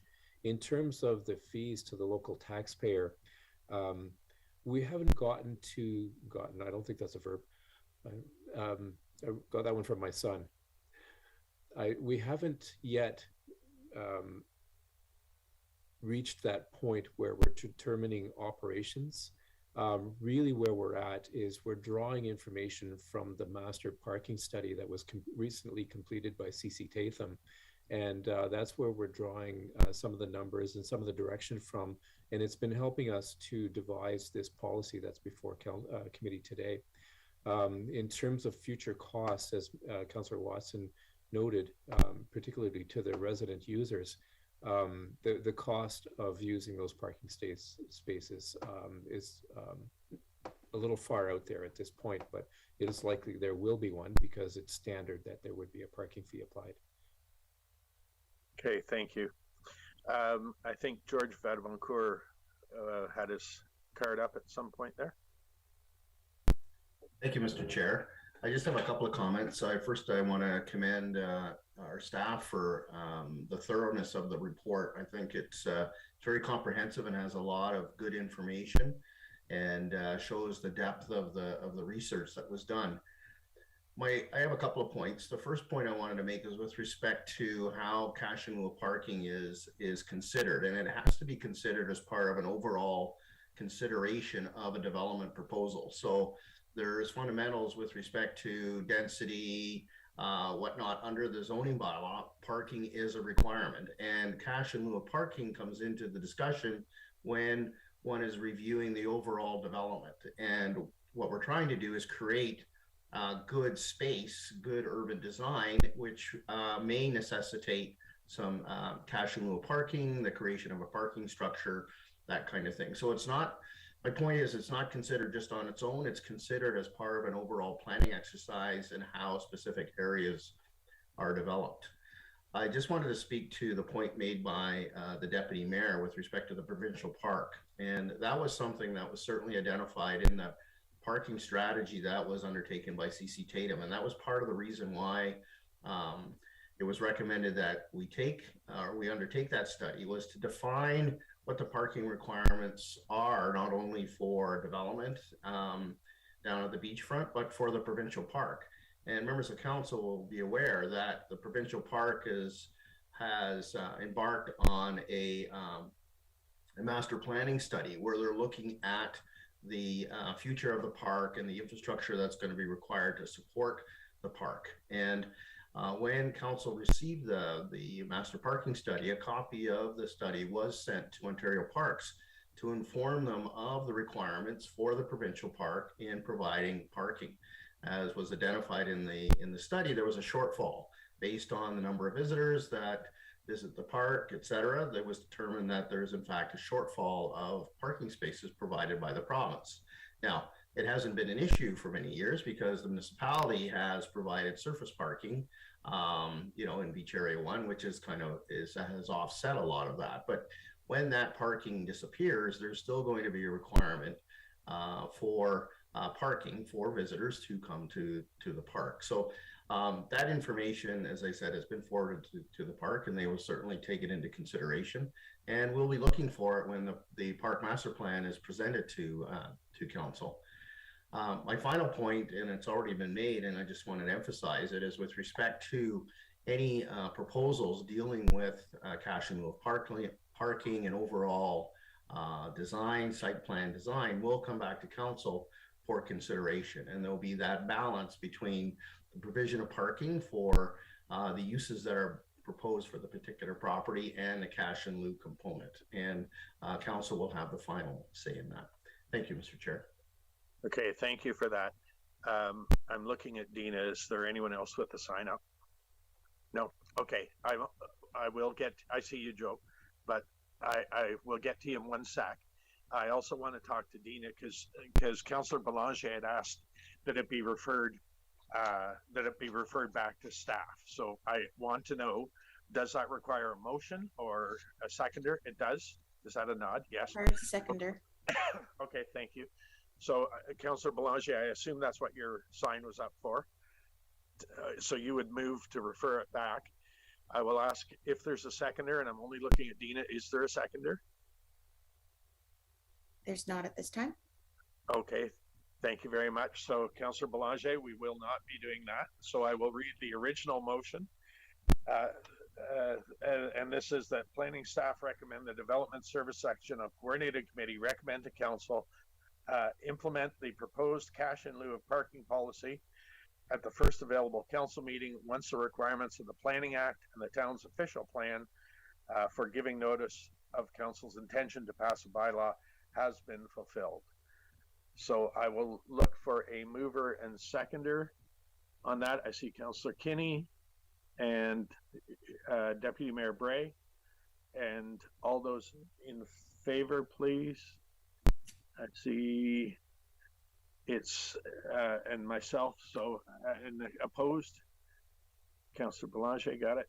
Okay, so I've got That passes 6-1 with Councillor Belanger in opposition. Thank you. And again, I do appreciate the tolerance I'm getting from people for this technological thing. All right, the next item pulled was 5.5.9.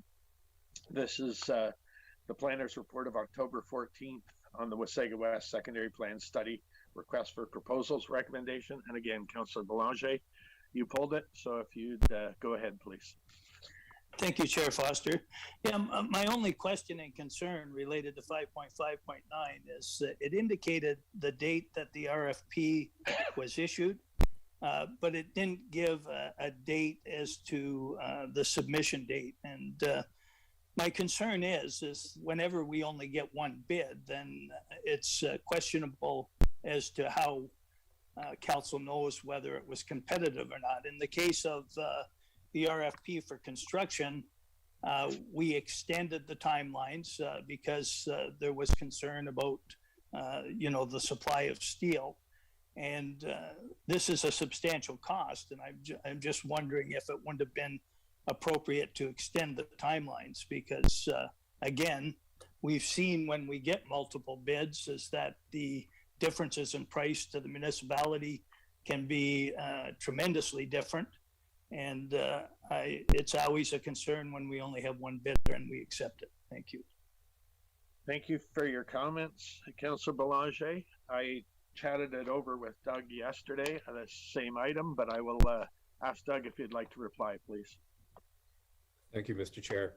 The bid process provided for the standard 3-week time frame for bidders to submit their bids.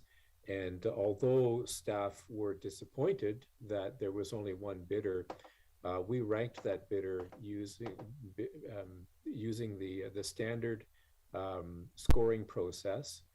And the bidder actually scored very, very well in the mid-80s. And they also came in under budget from what the town had projected for cost. So staff at this point are, even though it was only one bidder, the bidder provided a proposal that certainly meets the criteria that the town was looking for to fulfill the West Wasaga Secondary Plan, and staff are satisfied that we'll have a good team in place to help the town move forward. Okay, thank you for that. I don't see any other cards up, so I will ask for a mover and a seconder, please, for that. And I see Deputy Mayor Bray and, sorry, I got rid of the message there. Oh, there we are. Okay, Councillor Watson, thanks. And all those in favor, please. That's that. And opposed, I think that's carried unanimously. Thank you. Dina's getting much quicker at typing me messages. Thank you. All right, the last item that was pulled out of this was 5.5.12. And this is the County of Simcoe Municipal Comprehensive Review, preliminary needs assessment, growth forecast, and request for feedback. And I actually asked, well, in chatting with Doug Heron yesterday, we discussed it, and I thought it might be good for us to get a little background on that. So, Mr. Heron, if you wouldn't mind giving us a little Cole's notes on it, please. Oh, and I'm dating myself by saying Cole's notes. But anyway, please. Thank you, Mr. Chair. Very brief history for committee. The town is currently updating its official plan to bring its policies to project to the year 2031. And in the midst of us doing that, the county changed the growth plan and requires municipalities to now plan for growth to 2051. So what's happening is the county is updating its own official plan to bring its development policies for the entire county to the year 2051. The key issue to that is the province has stipulated how much growth and how much population and how much employment should be projected to 2051 within the county. And through the municipal comprehensive review that the county is currently undergoing, they are tasked with allocating population amongst the various lower tier municipalities. The town of Wasaga Beach, through that projection, that was prepared by Hempson Consulting for the county projects that the town will grow to a population of 37,980 people to the year 2051. Staff have a concern with this in the simplicity that we know that we will surpass our growth targets for 2031. That target is at 27,500 people. We expect to be upwards of 30 to 33,000 people by 2031. We very much expect to exceed 37,000 people projected to 2051. So we thought it worthy to bring this update to committee to understand that. In terms of capability to absorb that growth, Wasaga Beach is probably one of the single most capable municipalities where we can absorb that population and still retain our personality and character as a smaller community, very much a treed community, very much a cottage community, and still supply those intensive density areas with all the services that go with a complete community. Council will remember, or committee will remember, that back in June, we commented on the MCR and we asked the county to support the town in becoming a primary settlement area, which is a key nomenclature in the growth plan, because the growth plan dictates that most of the population employment growth will be directed to PSAs. So the county is actually following the growth plan, and the Wasaga Beach is not a PSA. Through their projections, we're not seeing the population growth in the growth plan projections that we know will happen, in fact, in reality going forward. Key to that discussion is we are fully capable of handling that growth with our water and sewer services that currently exist and which can easily be expanded, which is a key argument that we have with the county. So there's a quick synopsis for the committee members. We do have a meeting with the county staff and Hempson tomorrow to discuss this projection. All right, thank you. And I thought it was important to hear that. Councillor Watson, and then your worship, I believe. Thank you, Councillor Foster. I also attended the session with the county on the MCR. Mr. Heron spoke very well at that and was very direct and forceful with his comments to Hempson and the rest. There was about 55 people on that call actually total, and I was very happy to hear Doug say that. I also advocated that we become a primary settlement area, or PSA as they call it. I just, I've been told by several professional engineers recently that Wasaga Beach is one of, in the province actually, one of the few municipalities that actually can, without spending any extra money, that we can handle our growth projections to 2031 right now without further investment. Very few municipalities can do that, and going out further to 2051, as Mr. Heron has said, maybe with some tweaks or some expansions to what we have, we can handle that. And a lot of municipalities can't. They're facing big challenges with water and sewer, and we are not. And I think it's very important that we get designated a PSA, and so that we can grow to where we should be growing, because we will. The market will dictate it on its own. People want to move here, and I think it's good to be ensconced in this legislation. Thank you. Okay, thank you for that. Good points.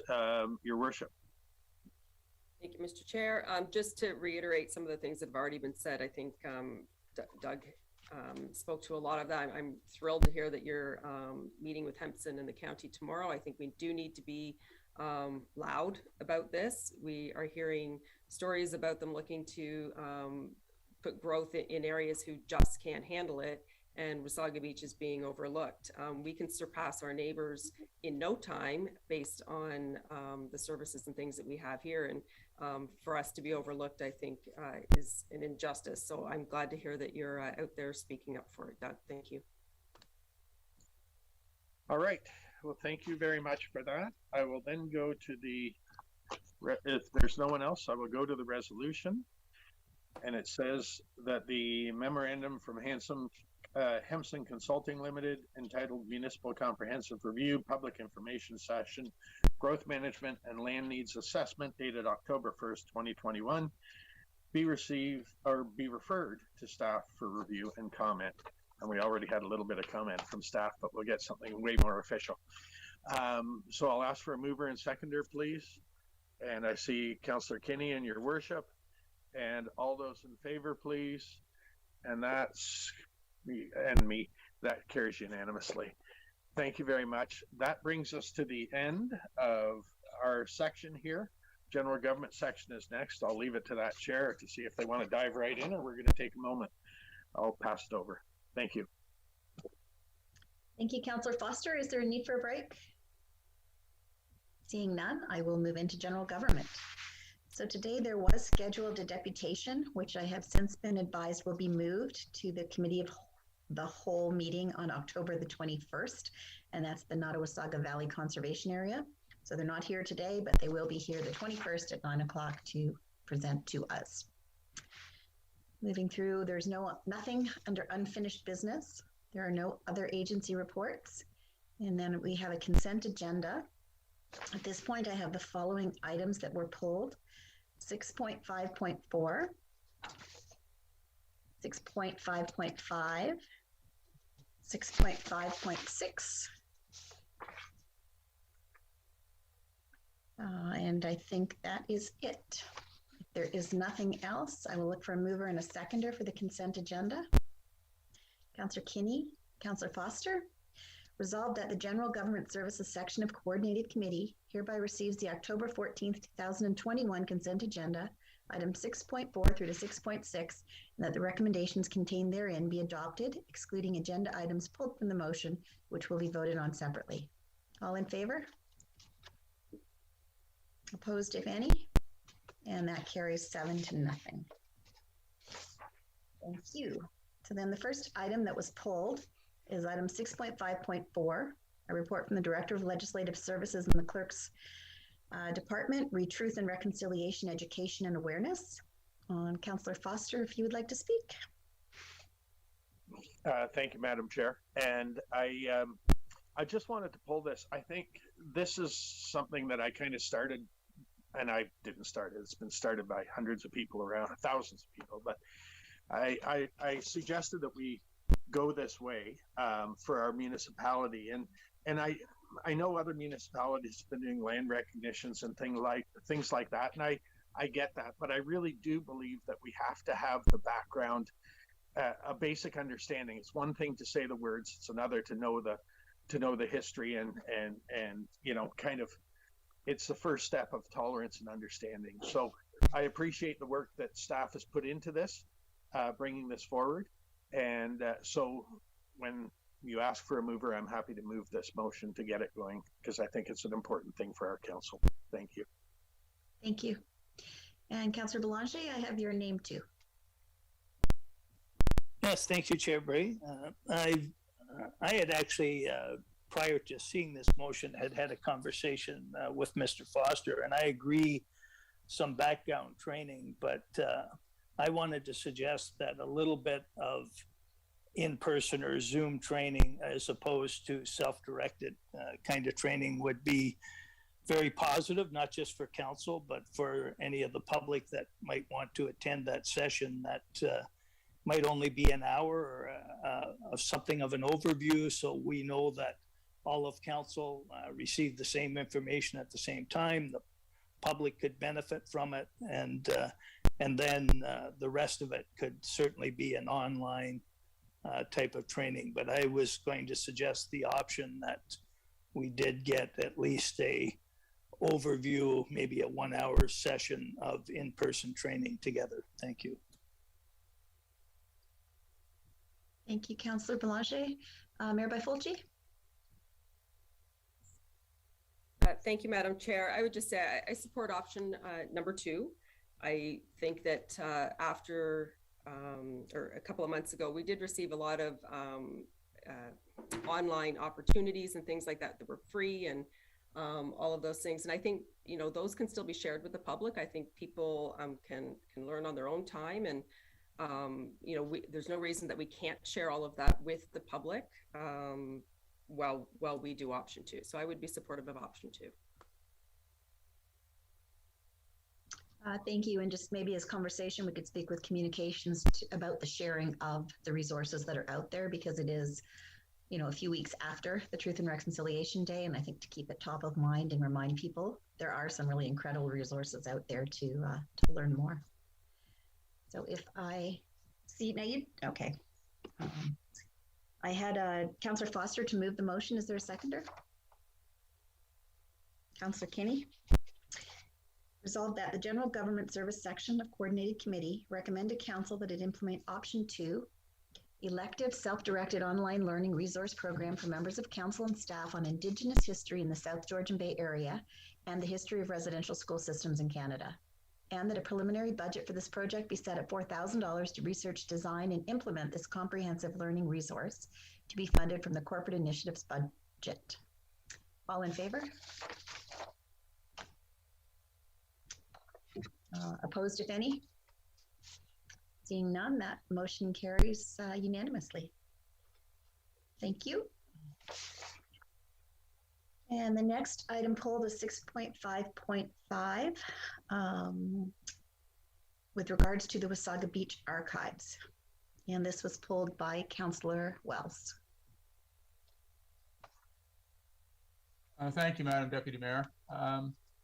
I will not be supporting the motion as it is presented, and I'll go into my reasons why, and I'll be making an alternative proposal and seeking a seconder for that proposal if anyone is so inclined. I was thrilled when we made the decision to take the archives out of the broom closet at the library. And it was one of, I think, several who lobbied our senior staff to use the building at 140 Main Street as a permanent location, excuse me, for the archives. I guess now what council has to decide is, and I'm saying this politely, but how important are the archives to you? Are they important because you speak they're important, or are they important because you show their importance through our actions? I just kind of did a quick thought about what the job description might be for a coordinator. And, you know, I came up with things like working with the volunteers to establish and rotate displays to keep it current, to encourage seniors groups, youth, service clubs, social groups to visit school classes, to visit the archives, to learn more about our history, and also to encourage tourism, tourists to come into the archives to learn about our history and see our history firsthand. This person is going to have to recruit, retain, and work cooperatively and collaboratively with volunteers to determine the setup of the displays and to catalog items throughout the next couple of years. It's a very, very broad skill set that's required of this coordinator. A part-time employee with these skills is likely to be in a position to take a position, but will very quickly search out, and rightly so, full-time position somewhere else. If they've got that skill set, they could well be in demand elsewhere, and then we're left with a rotating door of leadership within that new department, as I'm going to call it. I'm reminded of a saying that goes back to my previous life, and it said that leadership is pointing the way, smoothing and facilitating the way, focusing and refocusing activities along the way, and staying the hell out of the way. And I think that is very true of the necessary personality that has to come to bear with a coordinator here. If we're going to have the archives open, it would be my belief, certainly strong belief, that for them to be open to the public or to groups, we need a staff member on site or at least readily available, because I don't believe that we can turn an operation over to volunteers to handle any situations that may come through the door of an open archives. And if you look at the 20 hours or 24 hours a week that is being projected, what is the opening hours of this archives that in my view should be open full time, like a full-time opening? Do you make it 4 hours a day for 5 or 6 days, or do you actually run it as a full-time operation? And I strongly believe that it should be full-time. That's what I envisioned in the first place. It should be a department, like special events, like the youth center, like some of the other departments, and then have a reporting structure that takes it through to the clerk's office or to the CAO's office as the oversight of that particular department. So all in all, my belief is that recognizing that we want this to come forward full blast, to make it a significant part of our town's structure, that it requires a full-time 2-year contract, and at the end of 2 years we can then reassess where it's at and whether it should continue on that basis or not. But to get it up and running and have it going full tilt, it requires full-time. It's not a part-time job. The skill set alone says that it's a part-time, that it's a full-time job. Anyway, I'll stop my rant. I am looking for support to amend I'm going to move that the motion be amended to be a full-time 2-year contract, which would then make it 40 hours a week, I believe.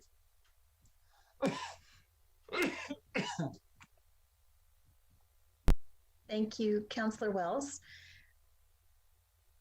I think the first card I saw was Mayor Fulci. Thank you, Madam Chair. So hopefully we can have some discussion before we go to the amendment. I guess I'm just looking, first off, we all, I think, would agree that our history in Wasaga Beach is important. If memory serves, Wasaga Beach is one of the few municipalities who has their own archives anymore, and I could stand to be corrected, but I think a lot of people in the schools rely on the County of Simcoe when they go on school trips and things like that to the museum. And but I guess I'm looking to Dina as the writer of this report. I understand we want to get it going and all of those things. You've recommended that it be a part-time position. Do you feel if it was a, full-time position for a 1-year contract to get it up and running and everything organized, then we would have an idea of what is the uptake, what is the give back to the community, or do you see this 2-year with part-time,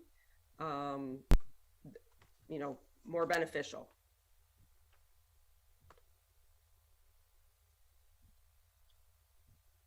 Dina, did you want to comment? Through the chair, thank you. It certainly is up to council as to what service level they'd like to provide.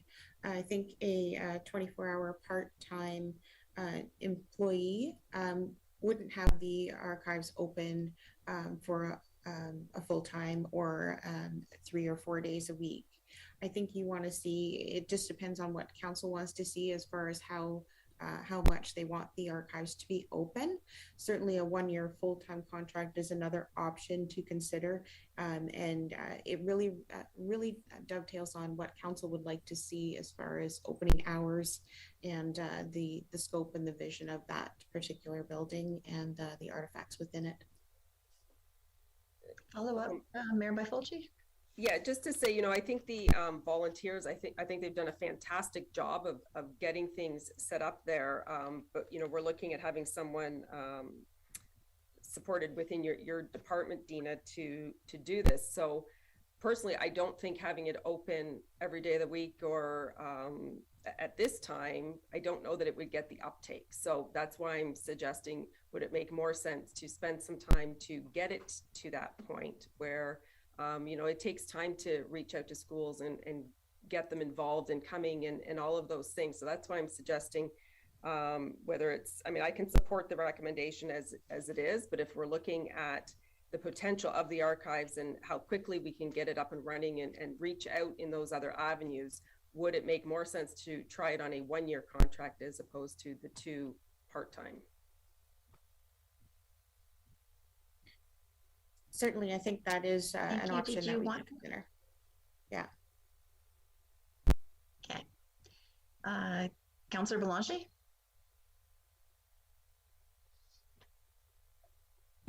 Thank you, Deputy Mayor. Somewhere along here, I may have gotten very confused because when we first were relocating, I felt that it had never been talked about as being a permanent location. When we talk about covering staff and everything else, and if we look at some of the libraries we visited, the archives was located in the library in some municipalities where the hours of operation would be open all week long, covering with staff, probably a part-time individual related to the archives with the support of the regular staff would be able to get that. And I think it would be far more visitation.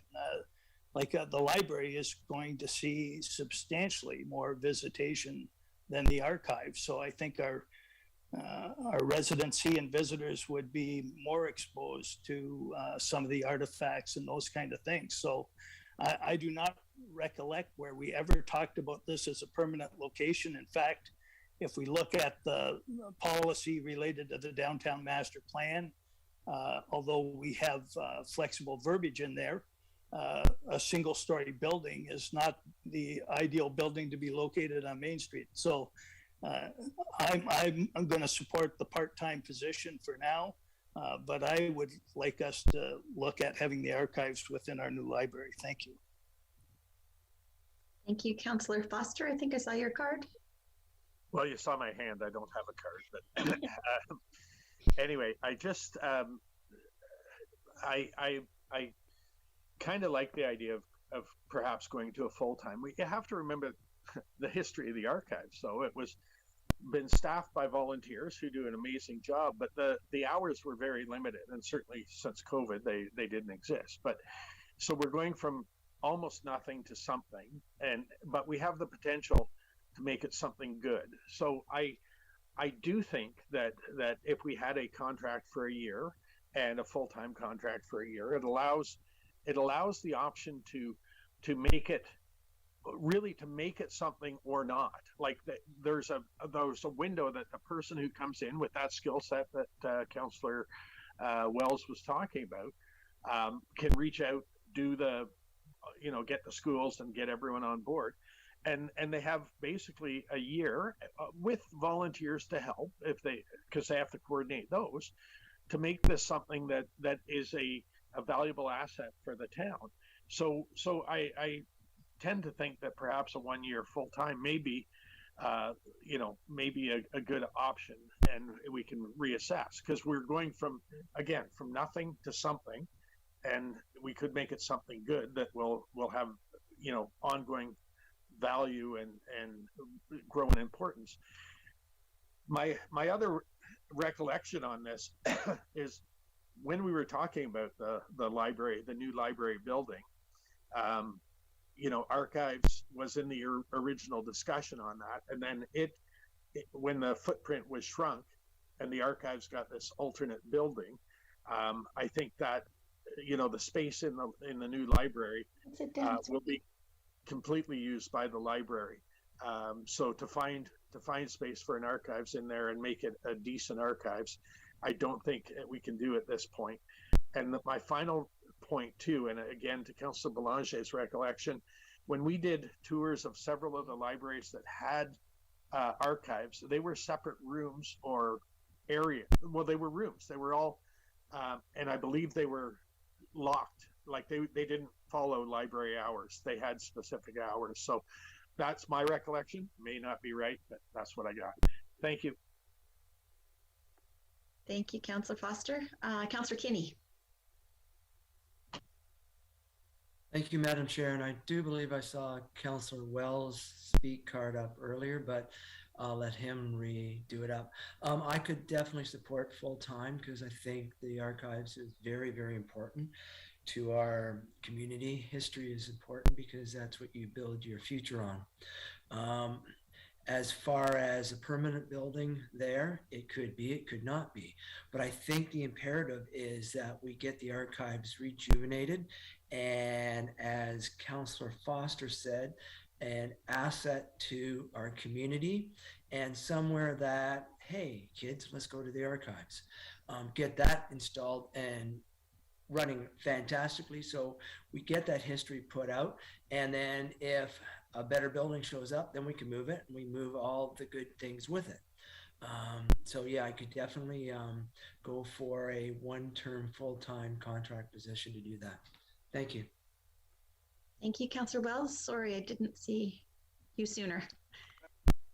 I neglected to make mention, I intended to, neglected to make mention of the volunteers who have done as much as they have done already in the archives. We had a tour and it's amazing what they have done. I think, however, that the majority, I can't speak for everyone, but I think the majority of the volunteers who got that going were also members of the Historical Advisory Committee. And I think we have to keep in mind that the Historical Advisory Committee and the archives are two total separate entities. Whatever it's called, the terms of reference for the Historical Advisory Committee does not contain or have any reference whatsoever to the archives. So I think we have to be very thankful that members of the Historical Advisory Committee, which are volunteers to that committee, are also, because of their interest in history, volunteering to the archives. But I don't think we can assume that that will necessarily continue once it gets going. I still am of the view that a 2-year contract is necessary because I don't believe that all the work that needs to be done can be accomplished in 1 year. I had a reassessment at the end of the 2-year period. I also like just to comment to the mayor's mention about that school groups tend to go to the county of Simcoe. True, very true. Why? Because there's been no place for them to go here. They weren't able to fit a class of 30 odd children into that broom closet. And the hours were not always conducive to having school children. My view is that this, whoever the coordinator is, needs to do the outreach to the schools and have a regular rotating group of students coming through to learn the history of the town in which they live. So I'm still of the view that it's a 2-year permanent contract. It's where I will be supporting. Council has to make the decision on how important the archives are to them. Thank you, Councillor Wells. Councillor Watson? Thank you, Deputy Mayor Bray. Yes, and as Councillor Foster suggested, we've really gone from very, very limited hours over the years to getting it up and going. And I think it's important. There is a lot of work to be done to reach out to the schools, coordinate. There may be new volunteers, as Councillor Wells mentioned. The historical committee may or may not still be involved, or they may on their own. So I think there is a lot of work. I will, when we get to the amendment, I will support or second Councillor Wells' motion, and we can take it from there. But it's it's a building and an educational thing for our community. Thank you, Councillor Blanchet. Yes, thank you, Deputy Mayor.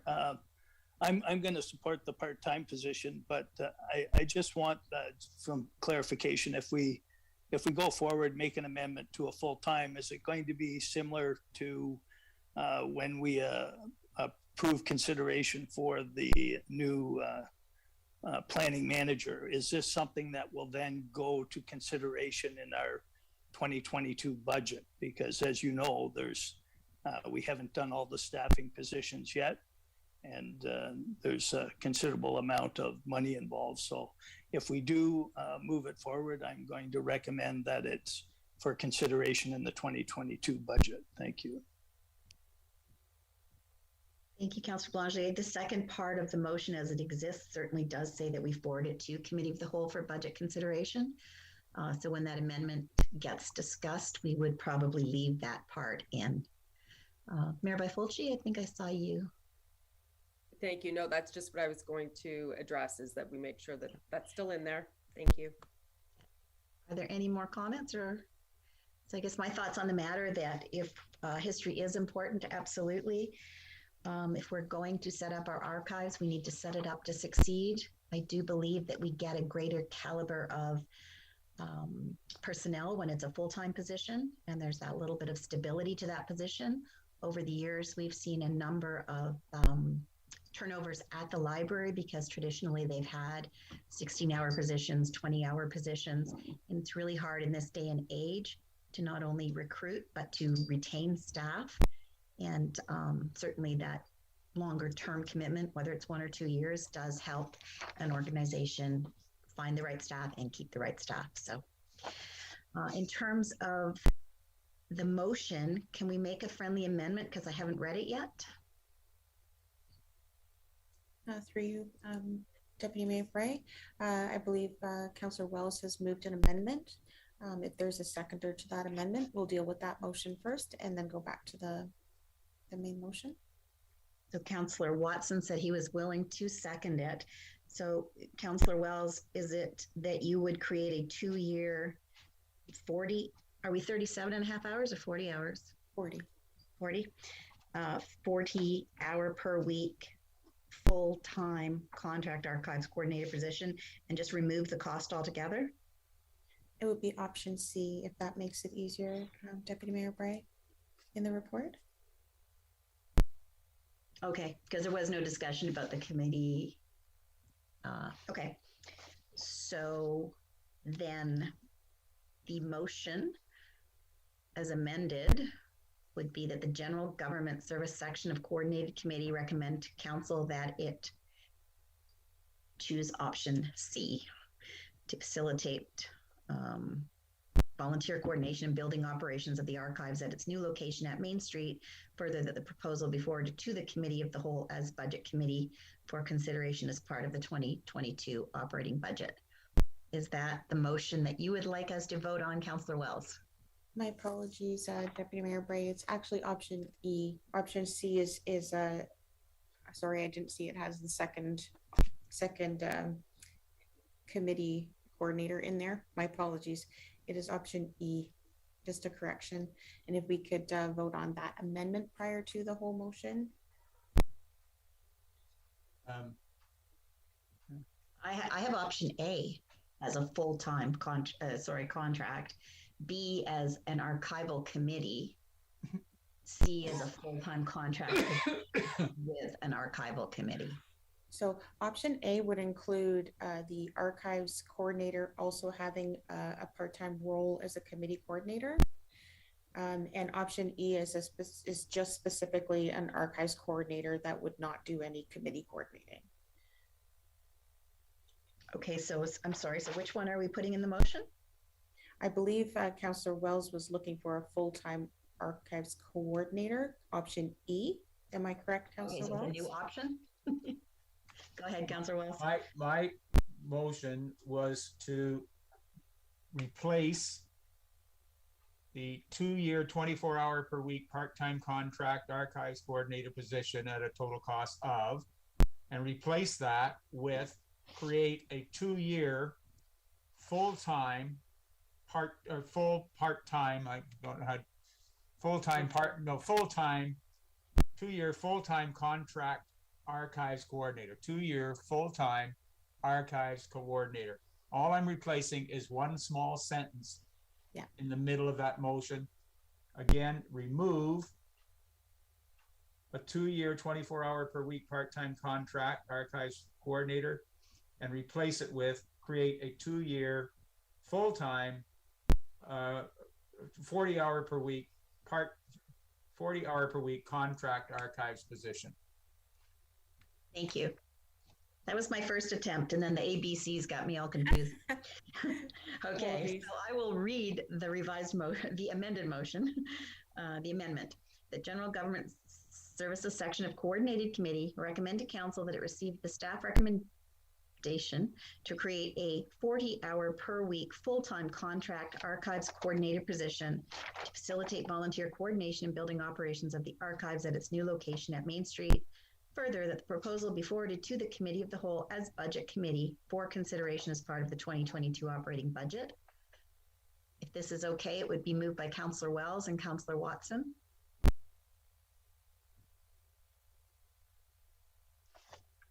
Councillor Foster, did you wish to speak to the motion before it gets on the floor, or?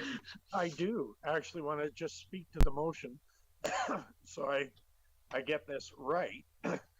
If it goes to the budget committee and budget committee says, no, we were only interested in part-time, you know, does it get cut? It still has to go for review, right? So yeah, okay. I just wanted to make sure I'm square on that. Yes, that's fine. Thank you. I talked myself around it. Mayor Fulci, did you? I had the exact same. Well, I had the exact same question. What happens if it goes there, and as a committee we decide no, we went from 44,000 to 110,000. We don't support it. Where does it go from there? So I'm looking at George, who's smiling in the bottom of my screen. Does he have the answer to that? Mr. CAO. Thank you, Madam Chair, through to your worship. As members of council are aware, we have a number of new positions being proposed as part of the 2022 budget. Council received a report last week as Committee of the Whole as Budget Committee.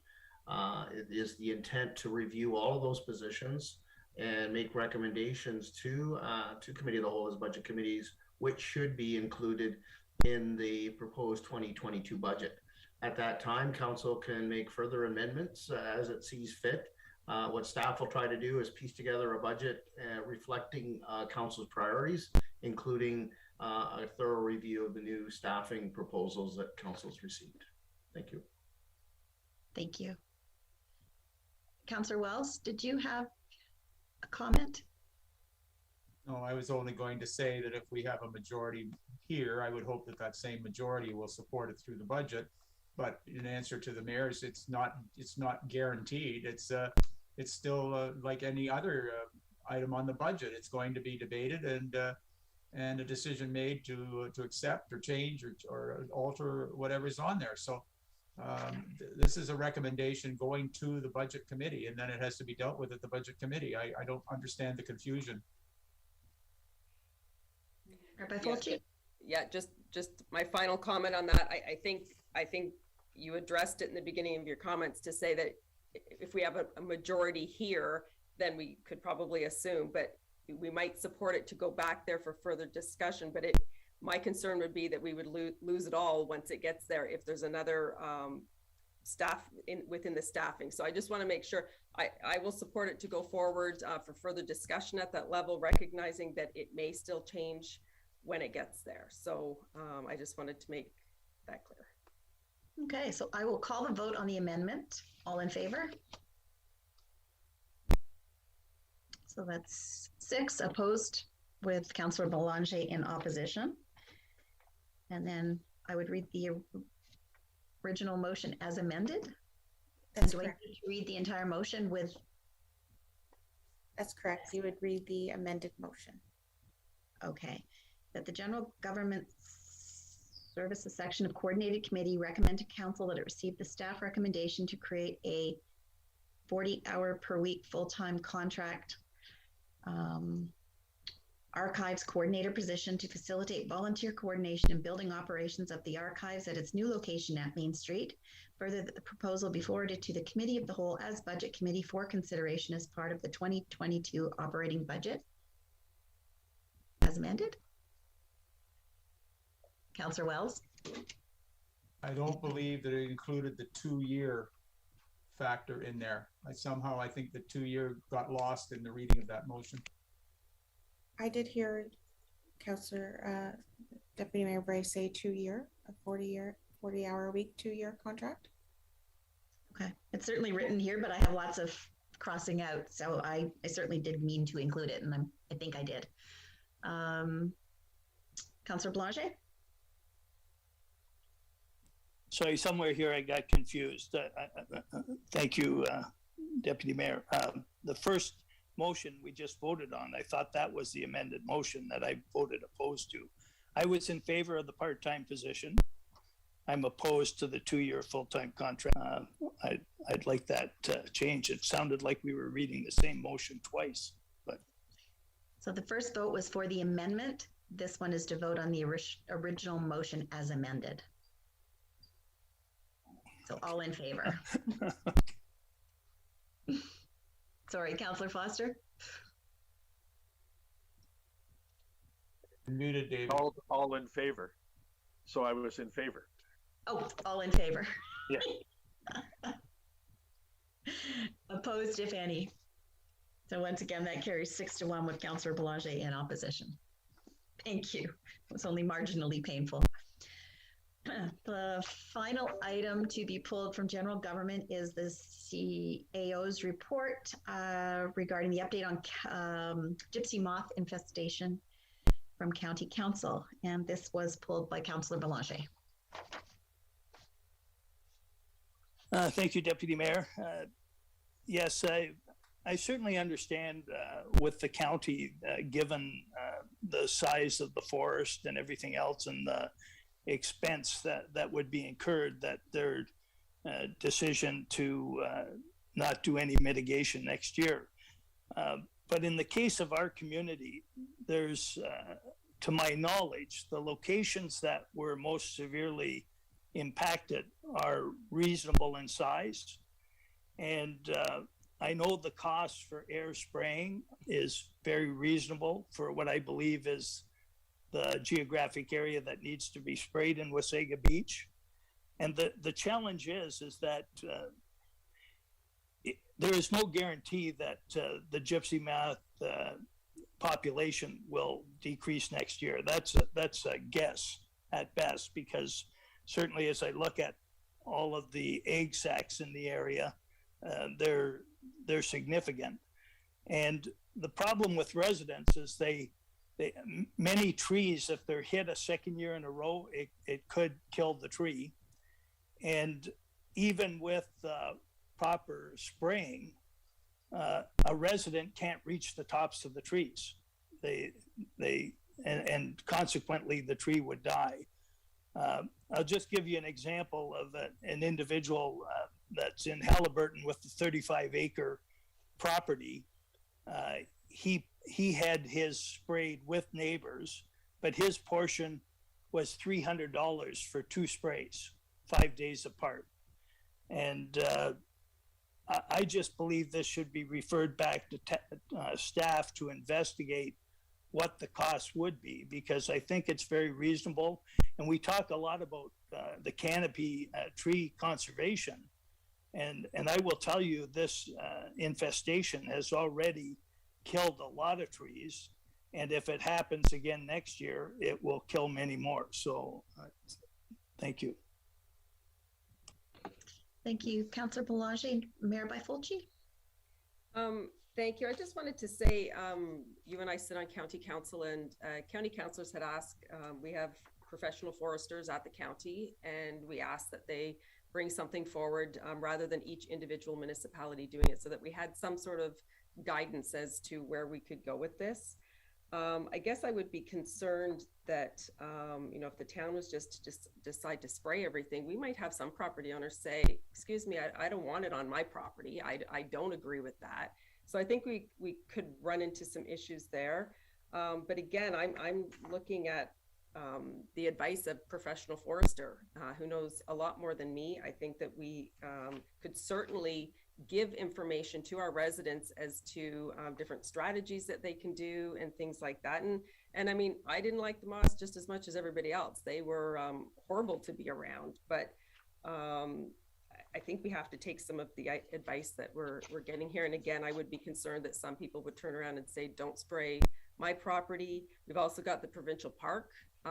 If we don't spray all of that too? Are they still going to touch everybody else's trees and infest them? So I think there's a lot to consider here. I'm supporting the recommendation. That follow-up, Councillor Blanchet? Yeah, I just wanted to say that there were many municipalities last year that did spray very successfully. They didn't go through what we went through. And I certainly didn't hear of issues related to residents not wanting to get rid of this infestation. So I just, at this point, I'm not suggesting that we make a decision. I'm suggesting we refer it back to staff for more information. Thank you.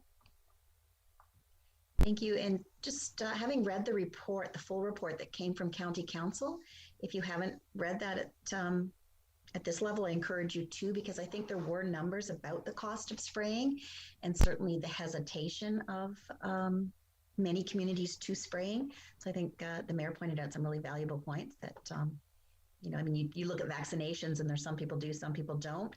So certainly the thought of spraying, you know, noxious chemicals from an airplane would be very hard to restrict. Councillor Kinney, did I see your card a long time ago? Because I'm just losing track of the order. That's okay, Madam Chair, but I did see Councillor Foster, I believe, and Councillor Wells, and then our CAO, Jory Van McCourt. Thank you. Okay, then Councillor Foster's first. Thank you, Madam Chair. And again,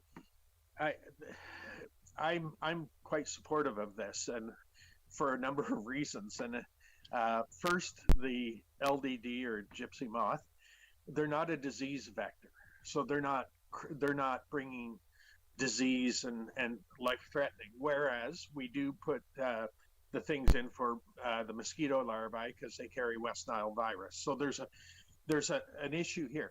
As a person who doesn't use any toxins in their garden or property, again, the idea of a plane flying overhead and dropping something, again, I'm not worried about it, you know, making me grow another arm or something, but I still look at it and go, will it take out just the LDD moth, or will it take out other pollinators? And that's a challenge to do it. I never think that you know, with the exception of a disease vector, I don't think throwing chemicals at anything in nature goes without repercussions. So and again, I had, between myself and my neighbors, our oak trees have been devastated for 2 years. But population dynamics says that, you know, a population will boom, then their food source will dry up, which it will be. Some trees will die, and that population will then follow suit. And most of the studies that have happened said that these LDD infestations last about 2 years every 10 years. So again, I realize there will be dead trees. The oaks tend to be strong, but the other ones can do that. But again, I don't think throwing a whole bunch of chemicals at it is the right solution to it. So I will support the resolution as presented. Thank you. Thank you. Councillor Wells. Thank you. Basically, David said most of what I was going to say. I am also not in favor. I'm supporting the motion. I'm not in favor of mass spraying because we have no real control over what it does to other insects, other plants. It's just not controllable in terms of it's. We do have within the community or the adjacent communities. We do have. I think last year I counted 4 advertising that they would do independent spraying on an individual property on an individual tree that was being infested. And to me, that is the way to go, is to individual property owners need to determine how concerned they are for their particular tree, and then take the appropriate actions that they deem to be proper for their particular property. But again, I will not support a mass spraying. Thank you. Mr. CAO, I think you were next. Thank you, Madam Chair. I think a lot of the points that I was going to raise have already been covered. I think you cited the county report, which has a lot of good information, including the costs of performing an aerial spraying. The only other point I wanted to make was that the county has an excellent website devoted to this issue, and individual homeowners can visit that site and avail themselves of the information in terms of what they may want to do on their individual properties if they have a major concern. Thank you. Thank you. And Councillor Watson. Thank you, Deputy Mayor. I think what came to me in the report was that our largest landowner with 4,600 acres in Wasaga Beach is not going to be spraying any of their properties. This is, you know, it's more a blessing than a problem, but you know, we do have this massive amount of acreage in town that we enjoy, and the tree canopy and that, but without them participating, I think it's futile. So I will support the motion that's there, and I do rely on the county. They just got an award for their forestry efforts. They know what they're doing. They manage 33,000 acres, I believe. So I would rely on that expertise. Thank you. Thank you. So I am going to read the motion. If I can find it. That the General Government Service Section of Coordinated Committee recommend to Council that it receive the County of Simcoe Committee of the Whole report pertaining to the LDD infestation update and options for consideration for 2022, dated September 14th, 2021. And further that, in light of the observations in the county report, Council not take any action in 2022 with respect to controlling the LDD infestation in parts of the town of Wasaga Beach. If I could get a mover and a seconder. Councillor Kinney and Mayor Byfolchi. All in favor? Opposed, if any? And that carries 6-1 with Councillor Belanger in opposition.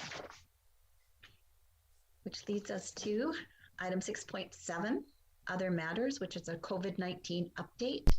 And I will turn this over to Mr. CAO.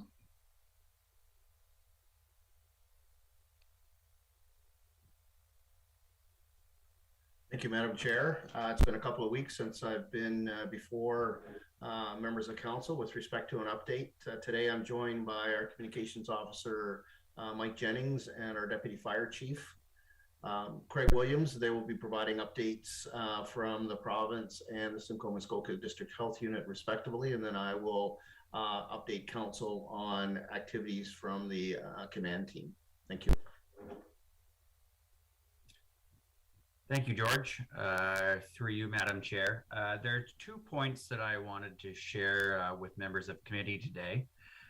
One is that on Friday, the province announced that it is lifting capacity limits in select indoor and outdoor settings where proof of vaccination is required, as well as certain outdoor settings that have capacity below 20,000. This went into effect on Saturday, October the 9th.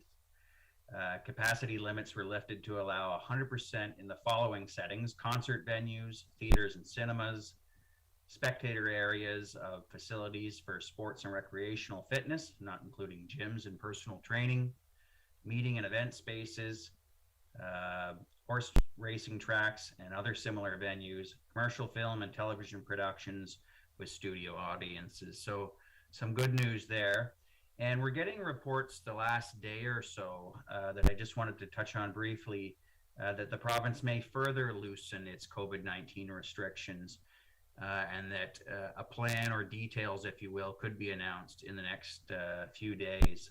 One of the things that would be lifted, we're hearing, is capacity limits for restaurants and bars and gyms, and certainly those industries have been advocating for that change to be made as well. So those are the 2 points that I wanted to bring forward for our committee's information today.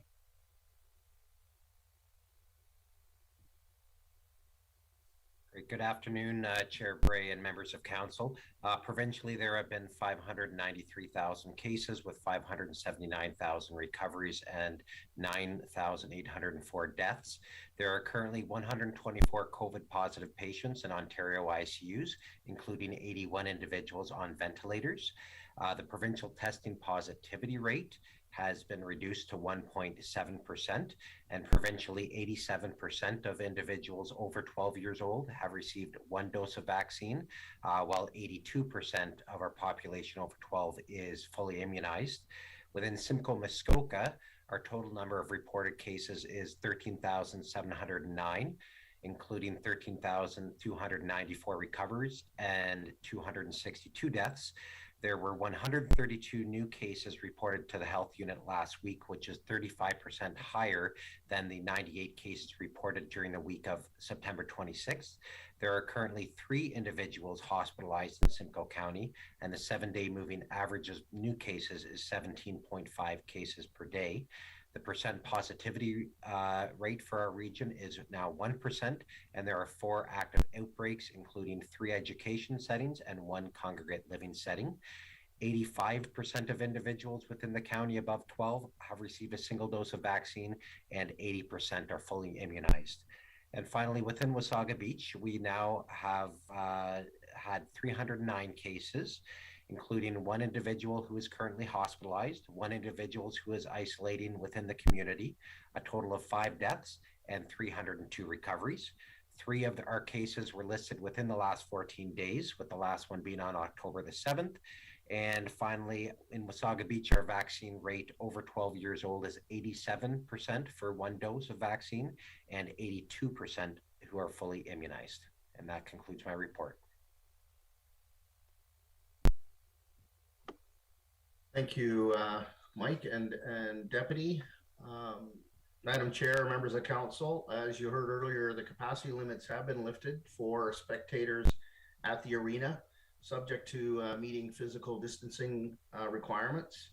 Limits still remain for on-ice activity and in the change rooms.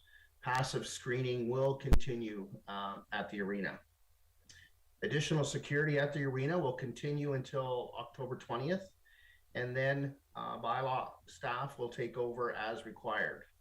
There was an initial pushback from some members of the public initially on confirming their vaccination status, but that has now settled. Capacity limits in meeting rooms has been lifted, subject to meeting again physical distancing requirements, and passive screening will continue. Human Resources is working on recording the vaccination status of employees, members of council, and volunteers. The deadline for confirming status is this Friday, and I'll be in a position at the next update to provide an update to members of council. A vaccination clinic will be held at the Recplex on Monday, October 25th. The health unit is looking for other large venues to host pop-up clinics in town, such as churches or other large meeting rooms. Planning has started for the outdoor rink season. At this point, it looks like the town will be able to return to the pre-pandemic level of service with respect to hours and staffing. Finally, Madam Chair, I'd like to thank members of the public for adapting to the new vaccination passport requirements. And I'd like to commend our staff for showing their resiliency in adjusting to the ever-changing public health requirements. As we heard, there was changes last Friday that were implemented as of Saturday, and we had to adjust, as we've done all the way through the pandemic, very quickly and implement or change our procedures. Madam Chair, that concludes my comments, and I'd be happy to take any questions. Thank you. Thank you, Mr. CAO. It's nice to hear that things are slowly starting to return to a little more normal, if we can ever remember what that was. Councillor Watson.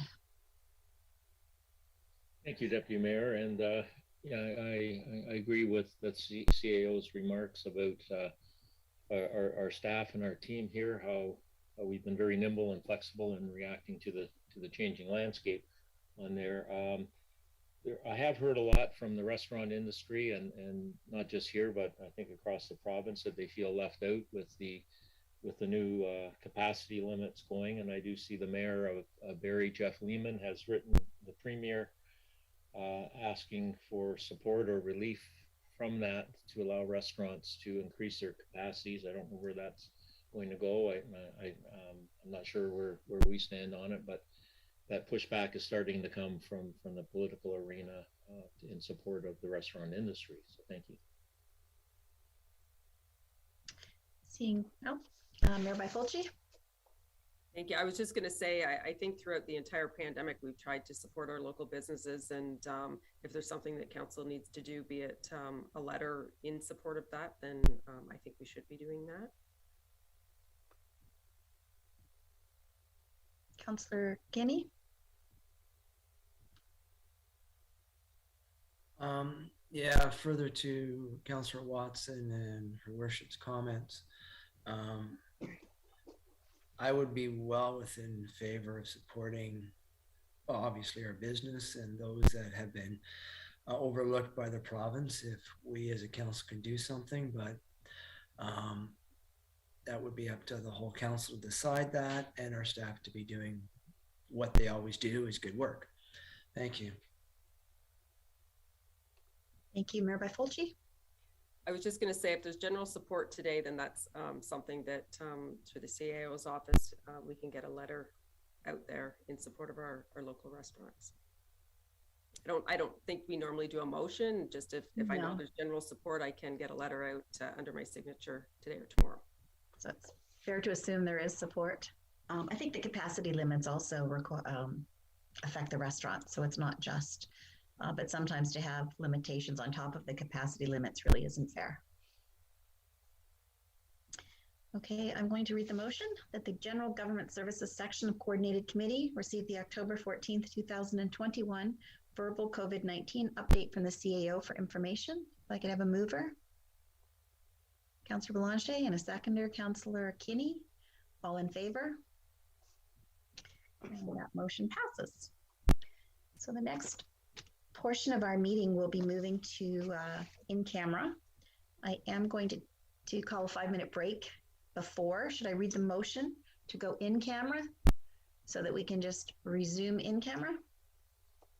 Okay, I will. Resolved that pursuant to Section 239 2C and I of the Municipal Act 2001 as amended, the next portion of the October 14, 2021 Coordinated Committee meeting will move into closed session to discuss a proposed or pending acquisition or disposition of land by the municipality or local board, and a trade secret or scientific, technical, commercial, financial, or labor relations information supplied in confidence to the municipality or the local board, which if disclosed could reasonably be expected to prejudice significantly the competitive position or interfere significantly with the contractual or other negotiations of a person, group, or persons or organization. If I can have a mover. Councillor Kinney, and a seconder, Councillor Foster. All in favor? So then we will resume in camera at 12:15. Thank you.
And we are live, Deputy Bray.